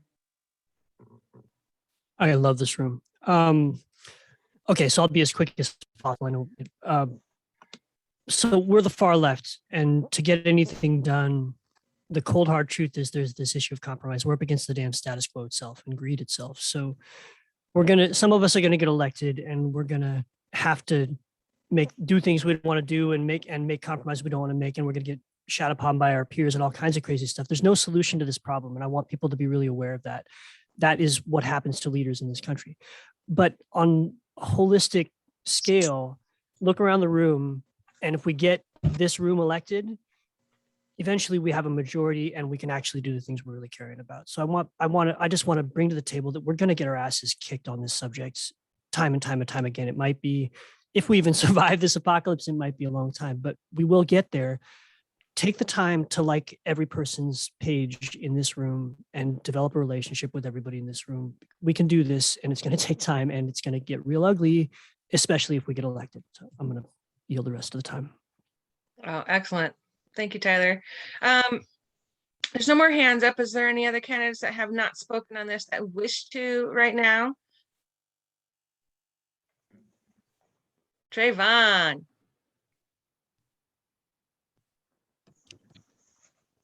Hello, yes. So I just wanted to state one of the main things is that nothing will stop me from doing the work.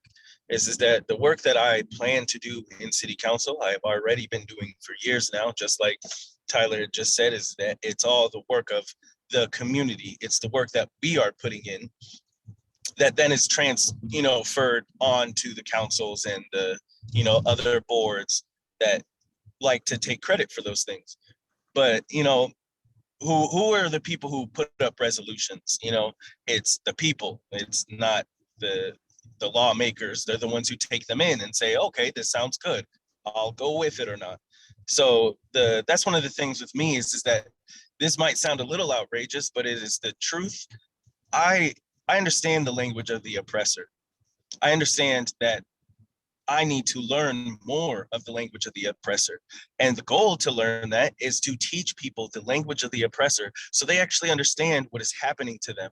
Because I will never be put down or put out because of my goals to have a better community, to have a better world to live in so my children can actually grow up to be good people and members of society in a place that doesn't scare them or doesn't, actually the main purpose to do them harm overall. That's as our society is set up right now, our policies are not in favor of people.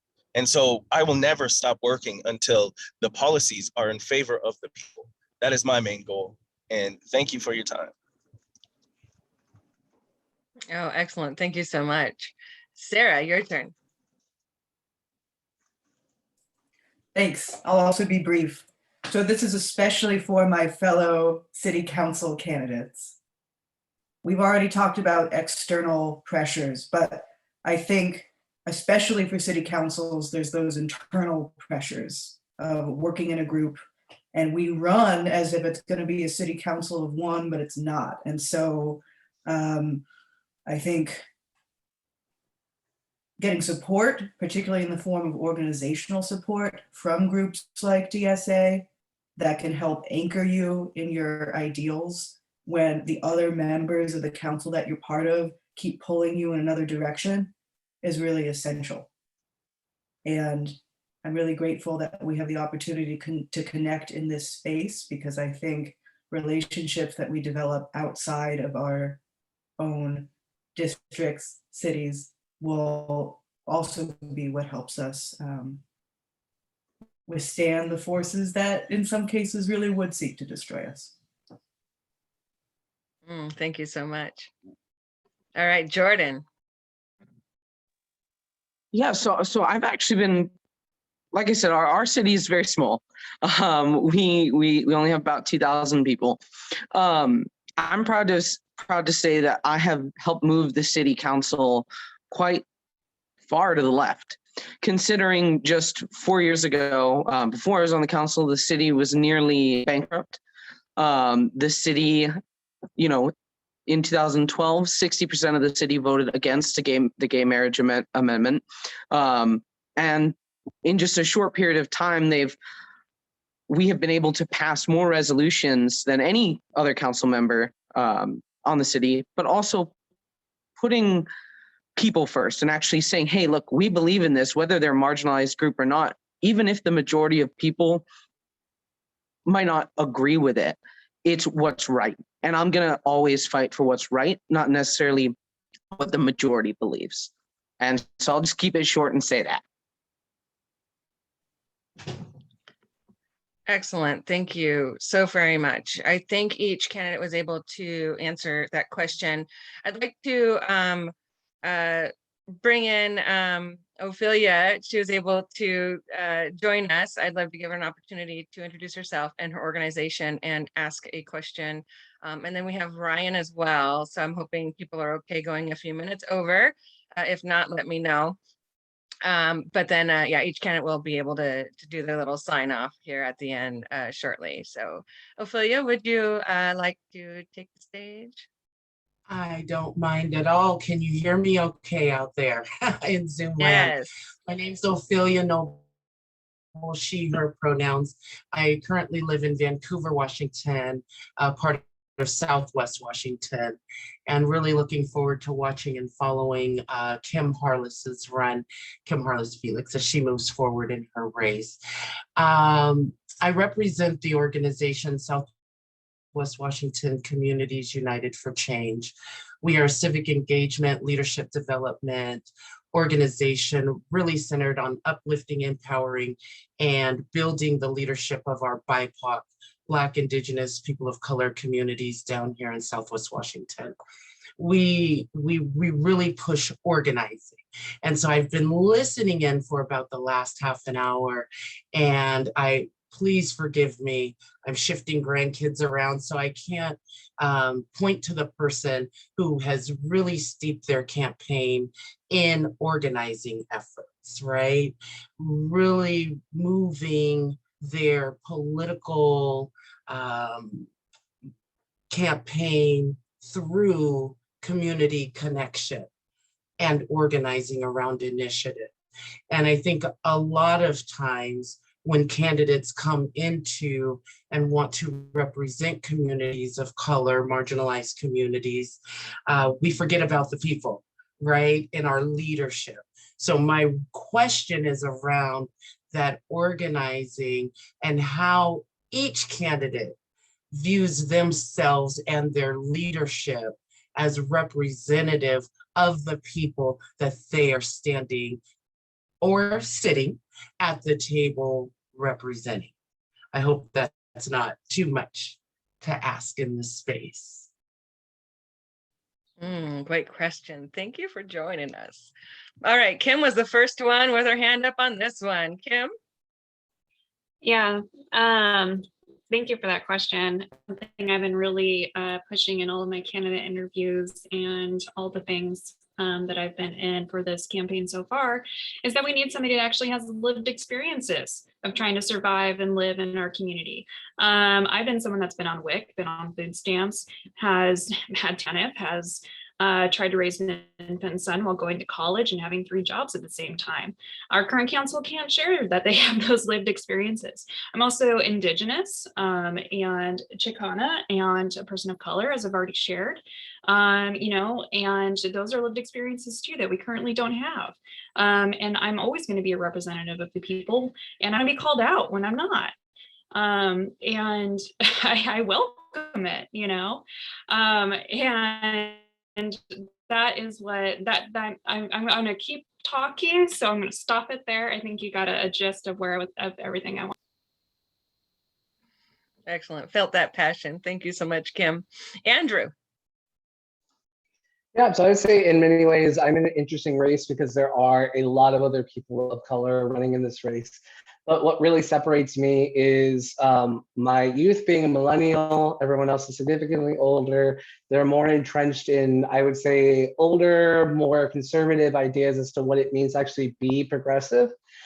In addition to that, I am also someone who represents a future. I don't drive, and I am a renter, and I intend on maintaining that when I'm in office. And so I think I probably would be actually the first ever renter as mayor.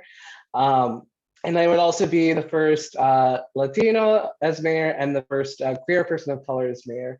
And so with all of those responsibilities, I recognize that I need to continue that organizing when I'm in office, especially because I love my job currently as an architect. And so I intend on serving for 2 terms, and then I want to pass the baton to someone else. And so this is about really building a movement and about getting us into the space and to power share to then be able to make sure that it's not just about having a seat at the table, but actually building new tables that truly represent us. Thank you so much, Andrew. Jamika.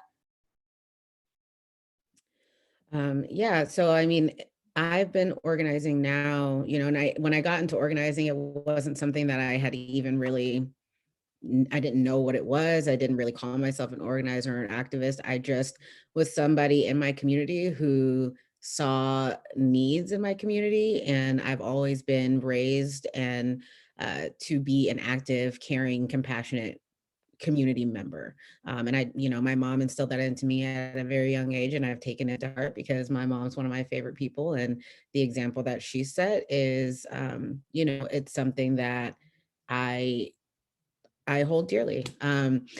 So, you know, as I move forward in this work, I wouldn't even, honestly, wouldn't even be doing this if it weren't for the community that I have, like the community members that I've been in contact with just throughout the years, and people who have told me, you know, like, we could really use your voice. And I just, you know, I don't ever feel comfortable speaking for everyone. And so politics has never, and I don't feel comfortable telling people what to do because I don't think that that's how things should be done. I don't like people telling me what to do, so I don't feel comfortable telling others what to do. But I do, you know, what I will say that I bring to the table is that experience. You know, in the last few times that I have been in conversation in a forum style with, you know, Mayor Woodard's, a lot, that's the one thing that keeps being brought up is like, well, I'm bringing experience to the table. I'm bringing, not, you know, not saying, doesn't say more experience, doesn't specify that it's elected experience, just saying experience, but like, I have experience too. I have experience being on the ground, doing grassroots work. I have experience talking to people. I have experience helping people navigate these systems, and I have experience navigating these systems myself. If it weren't for, you know, my partner who refuses to let me starve, I would be on the street. I don't make enough money to even rent a home in Tacoma. So, you know, I as much, and I've told everybody that's been helping me with this campaign so far, if I ever become a person that I've told you that I have never wanted to be, if I ever become the people that we are currently fighting against, tell me, put me in check, put me in my place, and let me know, because I have no desire to become the problem. And if I become the problem, I don't want to be in that position anymore. And much like Andrew just said, I have a lot of dreams. I honestly, if I'm being 100% honest, like, I want to make movies. I want to do silly things with my friends. I want to be creative and artistic, and I want to live in peace. I don't want to be in politics for the rest of my life. This is not a career move for me. This is an opportunity for me I'm to so help my sorry to community. interrupt you, but we are over time. No, I'm so that was sorry. that's all I was saying. So I'm done. Thank you. Thank you so much. Treyvon?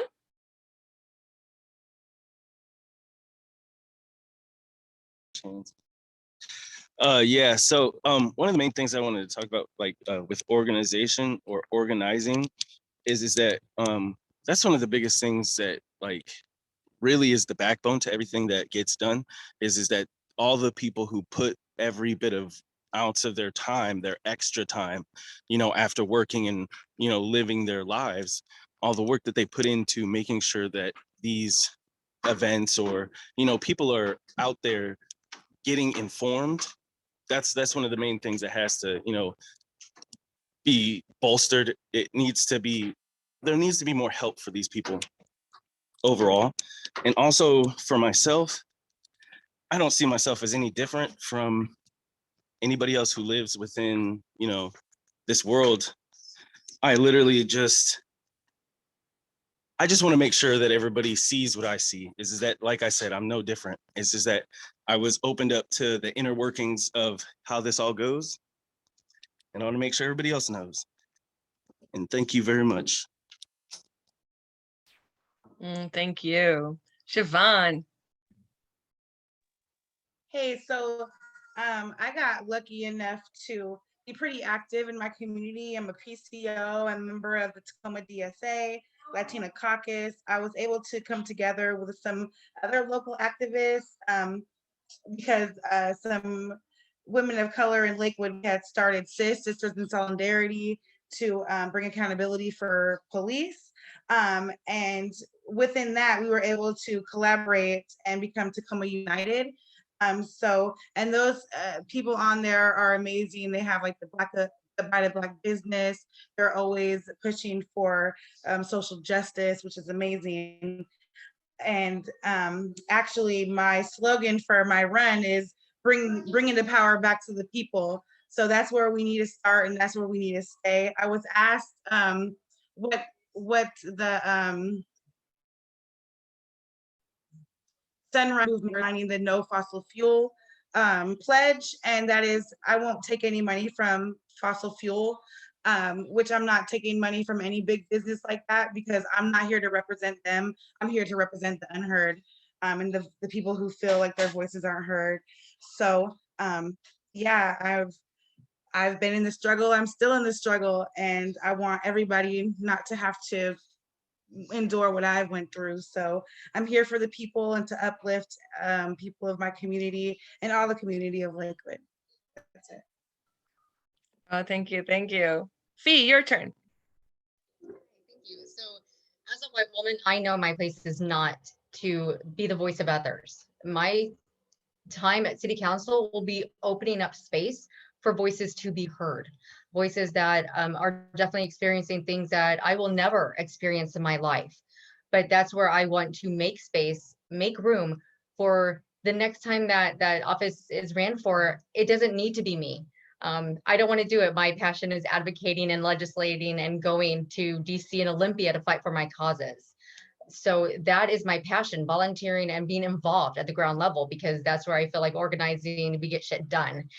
I'm being a politician, it is not, but with all these amazing faces and these progressive values, I see that we are turning the table, and that's where we are going to get.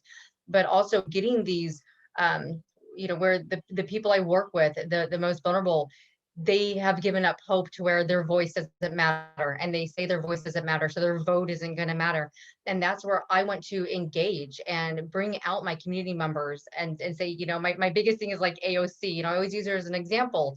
If votes didn't work, she would not exist right now. And so I feel that very strongly, you know, about the, you know, progressive DSA mayor in Buffalo right now. If voting did not work, and that's why they try to tell us for years, your vote doesn't matter. And people gave up because they were not winning, because organizations stopped. And we have seen through, I did post-courting through NCAACP, to get the Georgia vote out, and really helped with other organizations to push to get voters' rights. And so they know, they are scared of voters having a voice and knowing that their voice means something, because then things are going to change. And by damn, they are, because I will not die without having done where I feel like I've done enough. And so encouraging those people and not just, you know, getting them out to vote, but also organizing others to get out and vote, because it is a domino effect, and I cannot wait to work with everyone to get it done. Thank you. Thank you. John. Oh man, this question pumps me up. I brought materials. So haven't even released this yet. You guys are seeing something special. Oh no, and I got the transparency. That's hilarious. Hang on, let me turn this off. Oh, this is funny. Watch this happen. All right, cool. Green screen. Let's go. Haven't even released this yet, but campaign materials. Millennials and Gen Z voters make up 40% of Kenmore's population, but we have 0 representatives on Kenmore City Council. Sad face, but I'm running to change that. Relatedly, other things, some folks have seen this, but this terrifies me, so I have to do it. This is a age histogram of voters from, I think, the 2020 August primary in Washington State. So I can't see this, but age running along here, and how many people voted up and down. Green is our registered voters, and blue is who actually voted. So you can see this. There's a massive wall of younger and obviously tends to be more progressive leaning folks that we really need to get activated on voting, but especially on graph number 3, we need to get them into office, because here's what that graph looks like, which is, woo! Oh my gosh. Compare the two. We got the millennial presence, and then we don't. So there's that. I'll make a quick plug, and then I'm going to stop going on Mr. Wizard over here. But for folks who are watching and attending and want to run, I built a site to try to help you. It's called Under New Management. newmgmt.org is that URL, New Management. It's to help you find offices to run for, to look at results, so that you can see what your district looks like. You can see everything you can run for. How much money did incumbents raise? How many times they ran? How many votes did they earn? I have a lot more that I want to do with it.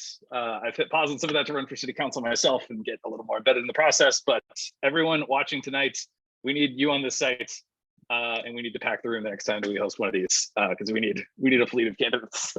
In addition to everyone we already have here. So thank you, Tyler, Vega, Blaine, Culver, and Vega 2021. Excellent. Thank you so much. Scott, your turn. Yeah, it's very clear, like on, you're absolutely correct, John, that millennials are not represented in office like they should be. At the Port of Edmonds here, we have basically no millennials again, and 3, that's over half of it, is just old white men. So I'm one of the people who's running to change that. And as far as organizing again, like in order to connect yourself with the voters, you have to go out, and especially like on the left, we have to go out and talk to people and really go to the people, find out what their issues are, like what it is that they care about, and then come back and try to shape their demands and try to come up with a solution, try to figure out something that will address their needs, and then go back to the people with the solution that you've worked out and do an iterative process on, here is as far as like, what are the needs, will this work? And through this, you can get people to be more politically involved, be more politically active, and really see change in their community as it's happening. That's the really what is necessary in order to get people more involved, to see this changes to make them heard and see the changes happen in real time. So yeah. Thank you so much. And last, Jordan. Yeah, thank you. So I think, organizing is very important. And one thing that I think a lot of people do, maybe not necessarily here, but, I am chairman of the 39th LD. And a lot of the problems that we see in the Democratic Party and even other parties is our outreach. When we have people, invite people for meetings and stuff, those meetings are boring. People want to fall asleep. They're long. What we want to do is we want to engage people. We want to actually get people excited to do things, whether it be for, us as candidates or other candidates or causes. We don't want to go to a 10-hour endorsements meeting unless you're weird like me. You don't want to be at a 10-hour endorsements meeting because you want to vote for one person. I've been doing this for a very, very long time, from, advocating to get chocolate milk back in my elementary school when I was 8 years old, up until recently. Just last week, we raised $500 for the Granite Falls Community Coalition to get dirt for their community garden. It's getting people involved, getting people engaged. I've changed it in the 39th. Last Saturday of every month, we're inviting other organizations who are doing stuff on the ground as well, and merging our groups to be able to meet other people. And that's what we need to be doing. As mayor, what I would do as well is restart our Coffee with the Mayor program. So once a month, go out into the community, get coffee, and actually listen to people. I'd also be putting forth a plan on actually having office hours. Right now, the mayor's position is a part-time position. And I'd like to say, hey, no, once a week, 3 hours, come to City Hall, talk to me. We don't have that right now. Even at city council meetings, we have one, maybe two people in the community who actually come. And I want to be able to actually hear what people's problems are and have them actually come to these meetings, because they can't. A lot of people work. I'm very lucky that I have a job that gives me decent PTO that allows me to leave work early so that I can go to council meetings. And a lot of people don't have Jordan, that. I'm sorry to interrupt, but we are at time. Yep. Perfect timing. Excellent. Thank you. He wasn't the last one. Sorry. Sarah. Thanks, Rhonda. So I'm a class trader. I'm from an upper middle class family. I've been a landlord. And until DSA saved me, I was a centrist Democrat. And my hope is that my transparency around that can be a model for other people in local government who ignore how their class interests affect their policymaking. And I also want to demonstrate that we all can reform and we all can fight for someone we don't know. Locally, we have a bunch of boards and commissions, and sometimes those boards and commissions make recommendations, but those boards are not peopled by the folks that those decisions, the recommendations that goes to council and then decisions are made, are not peopled by the folk who are impacted. So we have to have unhoused folk, right, on the commission that makes decisions about where our home fund money goes. And we need to have people of color on the use of force review board for our police department. And we also need to move from recommendations to enforceability, because there do have to be additional mechanisms beyond city level initiative that let citizens control directly how their council members vote. There's also a lack of understanding, I think, about what city council does, what our role is, what the county's role is. And to a certain extent, I think that's intentional, because empowered people can make a lot of noise. So I think city council has an obligation to get out the vote, to educate folk about how to engage with local government. Excellent, thank you. So yes, we are over time, and I know that everybody's time is precious. I do want to be able to give Ryan his chance to ask his question, but also maybe within that response, each candidate can do their little spiel, and make sure you tell everybody what, how to find you, your website, how they can volunteer, how they can donate. If anybody has to leave right now, please raise your hand, and then we'll try to get you guys first, and get you guys out of here. But if there's no objections, I'd love to give Ryan his question, but then again, go ahead and use your time for response to do your little spiel as well. And that way we can just save some time and end here hopefully shortly. Ryan? Yes, hello, thank you. This is Ryan, North Olympic DSA. First, I just wanted to thank everyone. It's been a great dose of optimism, which is strongly needed. My question is, so one method to begin dismantling government-sanctioned discrimination is widespread reparations in some form. Do you agree with this? And if so, how would you go about helping something like a municipal reparations program become a reality? Oh, what a beautiful question to end on. And again, please use this time to send out your information and get people to volunteer and donate. First up is Andrew. So first off, I just want to say thank you to everyone for creating this space. It was absolutely wonderful to share this, even though I am under the weather. In terms of reparations, speaking specifically as a Black person and someone who has been a lifelong renter my entire life and kind of can trace back as to how my family has been systematically kind of marginalized in many ways, I believe that reparations is necessary in order for us to really close the gap on a lot of things and truly see justice, especially being someone who, of course, is a descendant of slaves.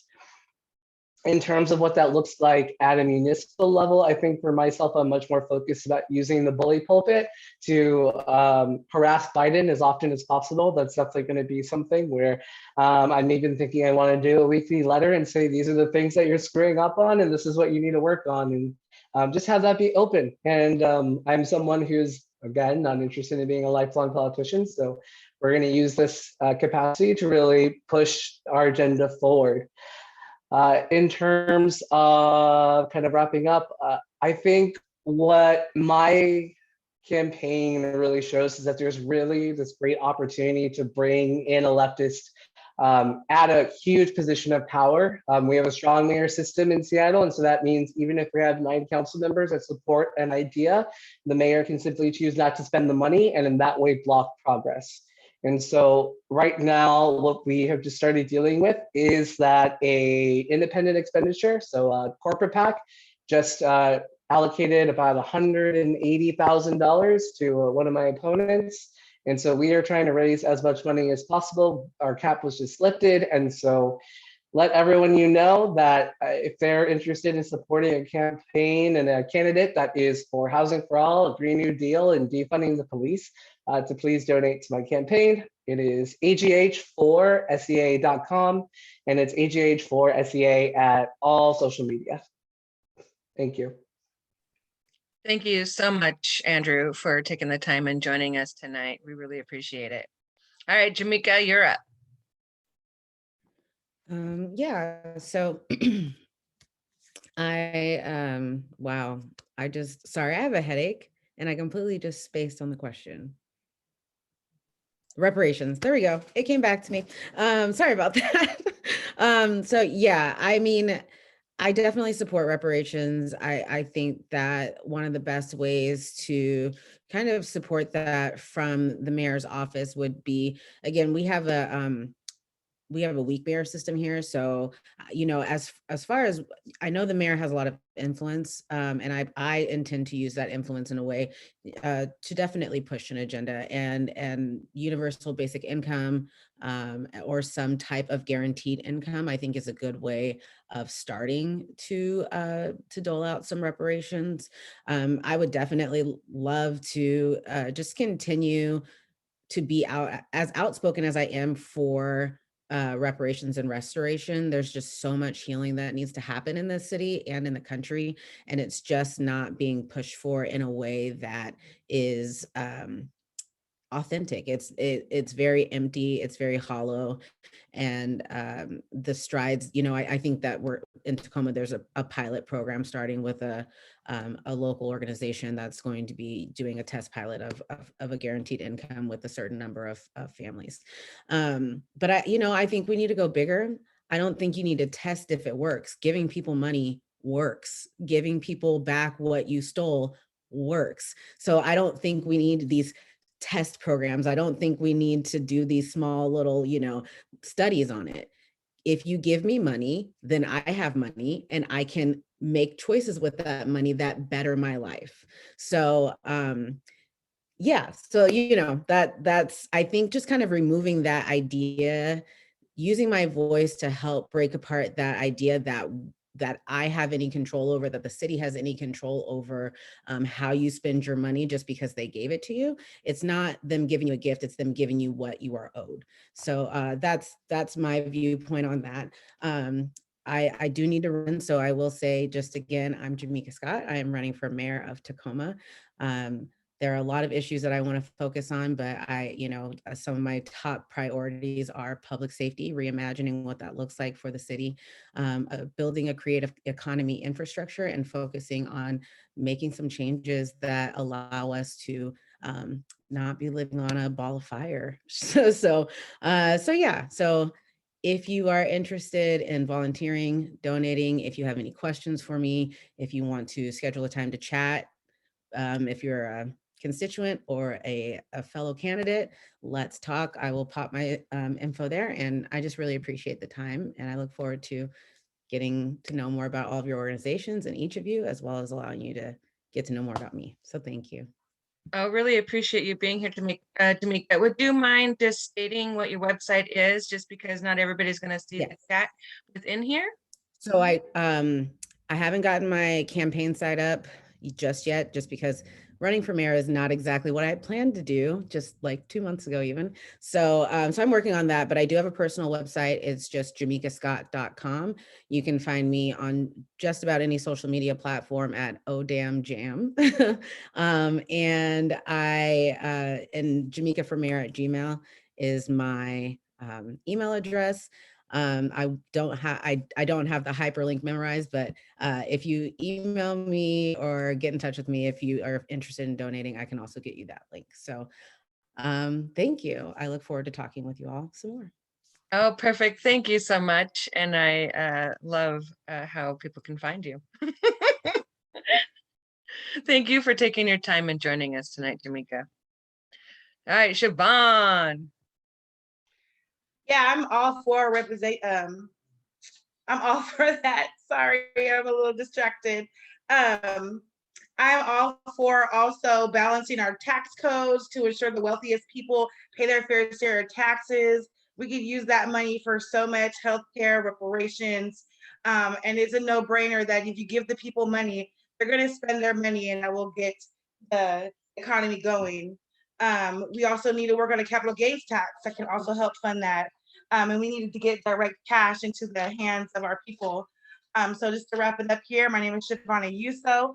I'm running for Lakewood City Council position 3 because it is time to put the power back into the hands of the people. Sorry. Please don't be sorry. This is life. This is good. The city council has become used to acting like an authoritarian parent, making decisions for our community and telling our community members what should be important to them. I want to change that. No more poorly attended city council meetings. Thank you.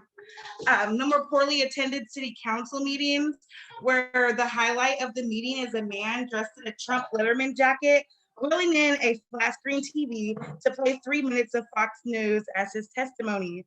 I want packed city council meetings with excited community members who are engaged and full of ideas. Lakewood is diverse and vibrant. Our people are worth putting time and effort into. The city council is more focused on spending money towards making Lakewood look better. Don't get me wrong. We should all want to always have pride in our clean streets and our livability. The council cares more about spending money and time on building warehouses and statues than they do on making sure the people who live here have living wages and reasonable rent. For instance, they voted no on the extra $4 an hour for essential workers. Lakewood's median income is less than Tacoma. That $4 could make or break some of our community members.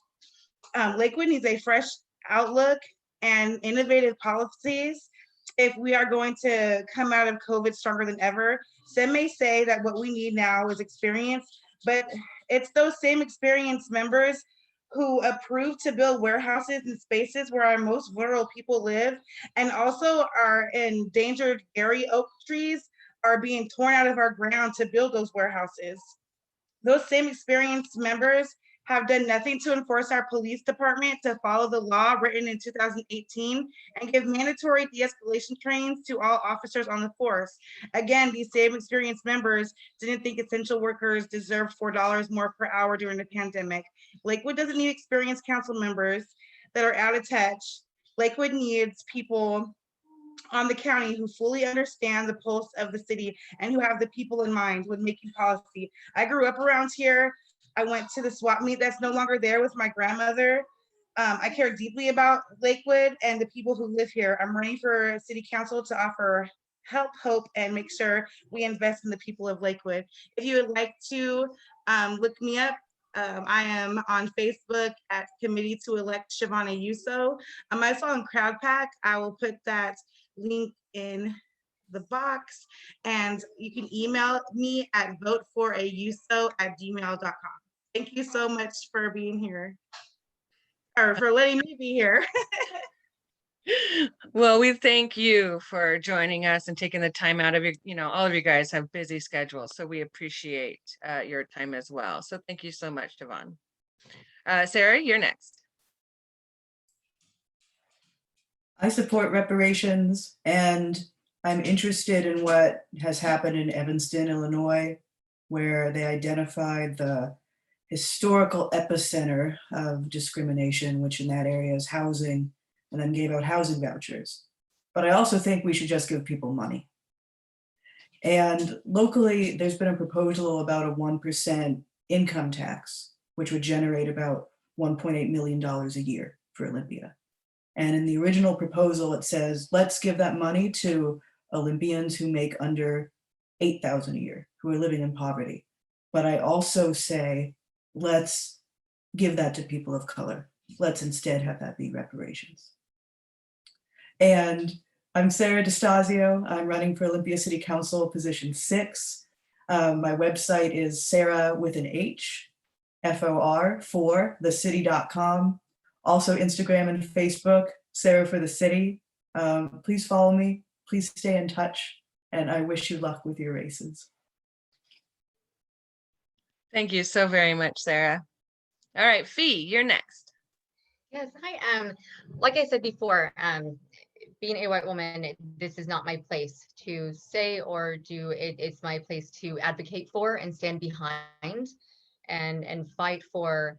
If this is something that's going up to legislation, my voice and my support will be behind it 100%. I'm seeing here on the island, it was written in just the 70s that people of color cannot own land on Whidbey Island. That is unacceptable and horrific. And so that is where I stand with that. Like I am here to advocate and to be a voice when I'm needed, but my job is to stand back and elevate those that have this experience that I do not have. And so my speech at the end, so I am a mother, a Navy spouse, and a resident of Oak Harbor. My work as an early childhood education advocate has taken me from Olympia to Washington, D.C. to fight for my cause. And my experience as a state and national level advocate, as well as a local volunteer, have helped me to realize that now's the time to use my knowledge and skills to further benefit our city. Now, the work that I've done locally has allowed me to see and experience firsthand the struggles faced by our community and its residents. Over the last 6 to 7 years, I have focused my efforts on those most vulnerable, from the homeless to our elderly, from children to those affected by family violence. I envision a bright future for Oak Harbor, where community and government are inclusive, effective, and benefit us all. I will invest in our residents, our environment, and our community, striving to create a sustained workforce housing, utilizing and expanding sources of renewable energy, and advocate for wraparound services to those struggling with mental and behavioral health. I am extremely excited to see everyone here, and I really do look forward to fighting this fight with you all. And just again, thank you again for your time. And my website is electfee.org. And so pretty simple on that. And again, thank you for having me here tonight. And it's just, I feel so happy to see all of your faces and knowing that we are fighting for the same goals, and we will get it done because I am that optimist. So I'm ready to do the work. Thank you again. It was so good seeing you here tonight. All right, Kim, you're up. Thank you. I'm gonna keep it pretty short and fading here pretty fast. Yeah, I just thank you so much for the invite. It has been mentioned many times, such good energy here. I love it. It energizes me to continue this campaign despite all of its challenges. But that's the fight that, you know, I volunteered to be in. And I just want to say, yes, for reparations. And, you know, I liked what one of you said about figuring out like where the biggest impact would be in the community and doing that sort of analysis. I love that approach. I love the idea of, you know, guaranteed income and its many forms that could look like. And investing in our BIPOC businesses, of course, and also ways to generate wealth, because that is what has been stripped from most of our BIPOC community, whether through redlining or here in Vancouver. I mean, there's deeds that say right on them, you know, no person of color shall have this house, essentially, like that, and that was only a couple decades ago. So, you know, and the biggest thing that I've been advocating for is just to ensure that we always have a social justice, racial justice, environmental justice lens on every policy that comes before us. And that's something that I am going to guarantee. I have not only the lived experiences, but the training as well. So that, in a way, I know not directly as a reparation, but is a way that can build that new design for the community, because we're going to ensure that those things are always going to be part of those determinations on how those policies look. So that's kind of stand there. My name is Kim Harless. You can go to my website. That's the best source to find any information. Really could use some donations. I'm up against developer money and other special interests that have been bleeding the community wealth out of our community. So please support me in my campaign. Would greatly appreciate it. I'll post it again. And if you want to volunteer, if you're in the area, would love that. FYI, Eli is my volunteer coordinator, so you can then bug him. And then also, I travel a lot for work throughout the state, especially on the west side. So please reach out. Let's get a cup of coffee. I just drove through Oak Harbor today, and I was up in Anacortes, and I go all over on the west side. So please reach out. Let's get a cup of coffee. Almost once a week, I'm traveling around. So yeah, thank you all, and thank you again. Thank you so much, Kim. We really appreciate you being here, and have a great evening. Jordan. All right, 100% towards reparations. Again, city Gold Bar is small. I'm going to keep putting that out there because the city Gold Bar can't actually do a lot. We have a weak mayor system, kind of a weak council system, because most of our budget goes to maintaining our roads and our water system. So, you know, I plan on using the office of the mayor of Gold Bar as more of a lobbying position for our county and state government. I've already worked with members of the Snohomish County Council and with the state legislature to get things passed that benefit the city of Gold Bar, and I want to continue doing that as mayor instead of just as a city council member. You know, some of the top things that I want to do on as mayor is continuing to not only balance our budgets, but actually making a positive, healthy budget. Just a few years ago, we went from, like I said, nearly being bankrupt and nearly being dissolved as a city due to a lot of different reasons. The second main thing is, you know, keeping on with our transportation improvement plan. We're already 2 years ahead, and I want to continue doing that by making smart business decisions and working with union workers to actually get our stuff done fast and better. The third main thing is also replacing our water mains. We've been working over the last few years to do that. We're about 75% of the way there, and I want to make sure that we get that 100% done so that people have clean water to drink and to shower with, because that is extremely important. Like I said, my name is Jordan Sears. I'm currently on the city council. I'm running for mayor. I'm chairman of the 39th LD Democrats. I'm also the state committee member for the Snohomish County Democrats. I was elected mayor pro tem of the city twice, and I helped lead the city during a snowstorm a few years ago, getting supplies to one of our neighboring cities in Skykomish, making sure that they could get some food, some water, and, you know, get medicine. You can find me on Facebook and Instagram at Sears for Progress.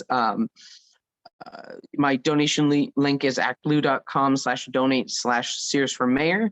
And then I do have a website. It does need to be updated, but it is searsforprogress.com.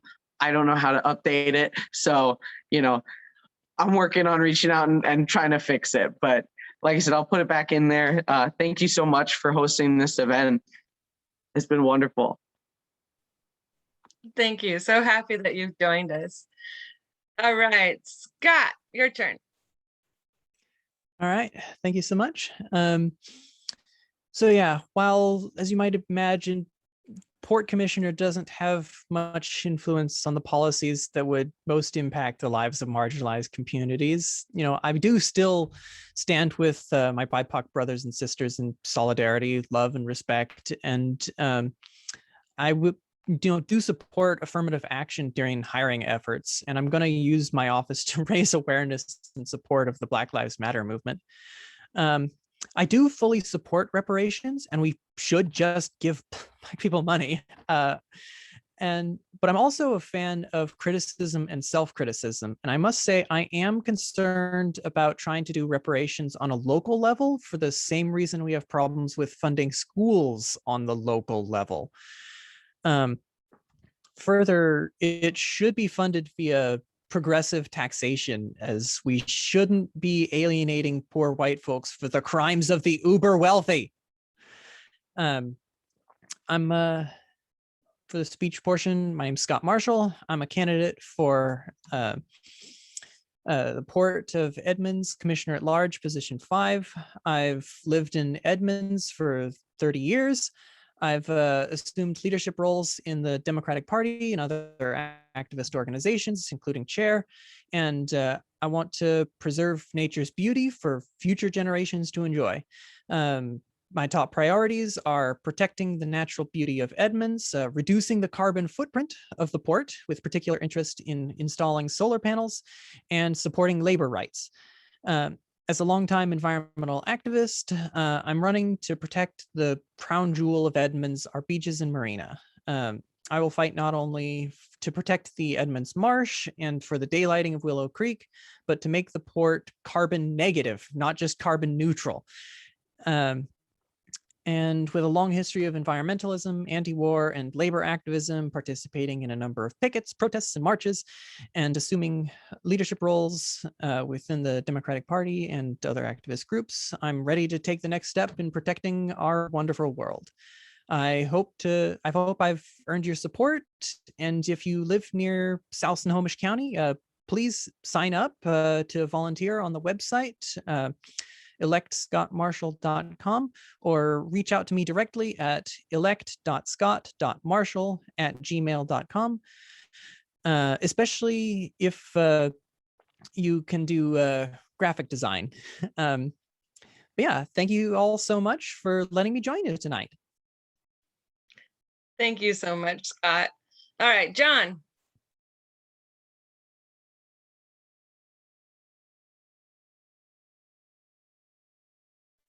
You're muted, buddy. Oh, those are really good. I'm going to change what I said that. So I support reparations. I like what we did with the eviction moratorium here, where local cities passed it in pods and then it became unavoidable. And Jan's like, all right, we got to do it too. We also need to be pushing that pressure, larger and thinking bigger about that. Because honestly, we've got the budget and we're wasting it on stuff that doesn't deserve it, in my opinion, like our very bloated defense budget. In terms of me, I'm John Culver. I'm a dad, renter, millennial, technologist. I worked in the Bernie 2016 and 2020 campaigns. I was very proud to serve as national delegate to both of those. As difficult of weeks as both of those were. I really want to get more people involved. I'm running to learn more about this and to bring more people in with me. So website and stuff. Look at this gorgeous graphic. Culverforkenmore.com. There's a donate link. There's ways to sign up and get involved. I'll drop my links in the chat as well. And I appreciate you all. This has been a really awesome event. Awesome hearing from the panelists. Love all the enthusiasm from the attendees and all the feedback and stuff. Let's go win this thing. So thanks, everyone. All right. Yeah, I say let's go win it too. Tyler, I don't think you've spoke yet. I want to listen more than talk on the subject. Definitely support it. We're way over time. I just saw a question that was great in the chat that I'd love to see happen. This is going to happen again. I think the energy is clearly there for this to happen again. So let's do that. I do want to say that this will come through your feed. You'll see this in your feed if you comment on it on Facebook or share it. Social media, we need to support each other by allowing this to be more visible than it is. We need to get each other elected. I'm going to just close it with that and just say that I appreciate this more than I could possibly express. Thank you so much, Tyler. You can usually find him at Tyler Vega something out there. He's around. All right. Is there a candidate we have not heard from yet? I don't think so, but I would like to bring in Ophelia to speak on the reparations before we end this tonight, if you guys don't mind. And then we'll bring it to a close. Ophelia? Thank you. I want to thank each and every one of the candidates that I have been able to hear your platforms, your desires, your passion, your tenacity towards ensuring that equity, justice, and potentially liberation is centered in this conversation. This has been a very powerful room to be a part of from Southwest Washington. We do not have very many progressive, left-leaning rooms that we can and support. And so to see Kim being surrounded by so many folks that really believe in, understand, and want to see the ultimate changes that are going to end in progress for our community is so important. In terms of reparations, I did hear quite a few folks speak to the free money, the doling out of free money.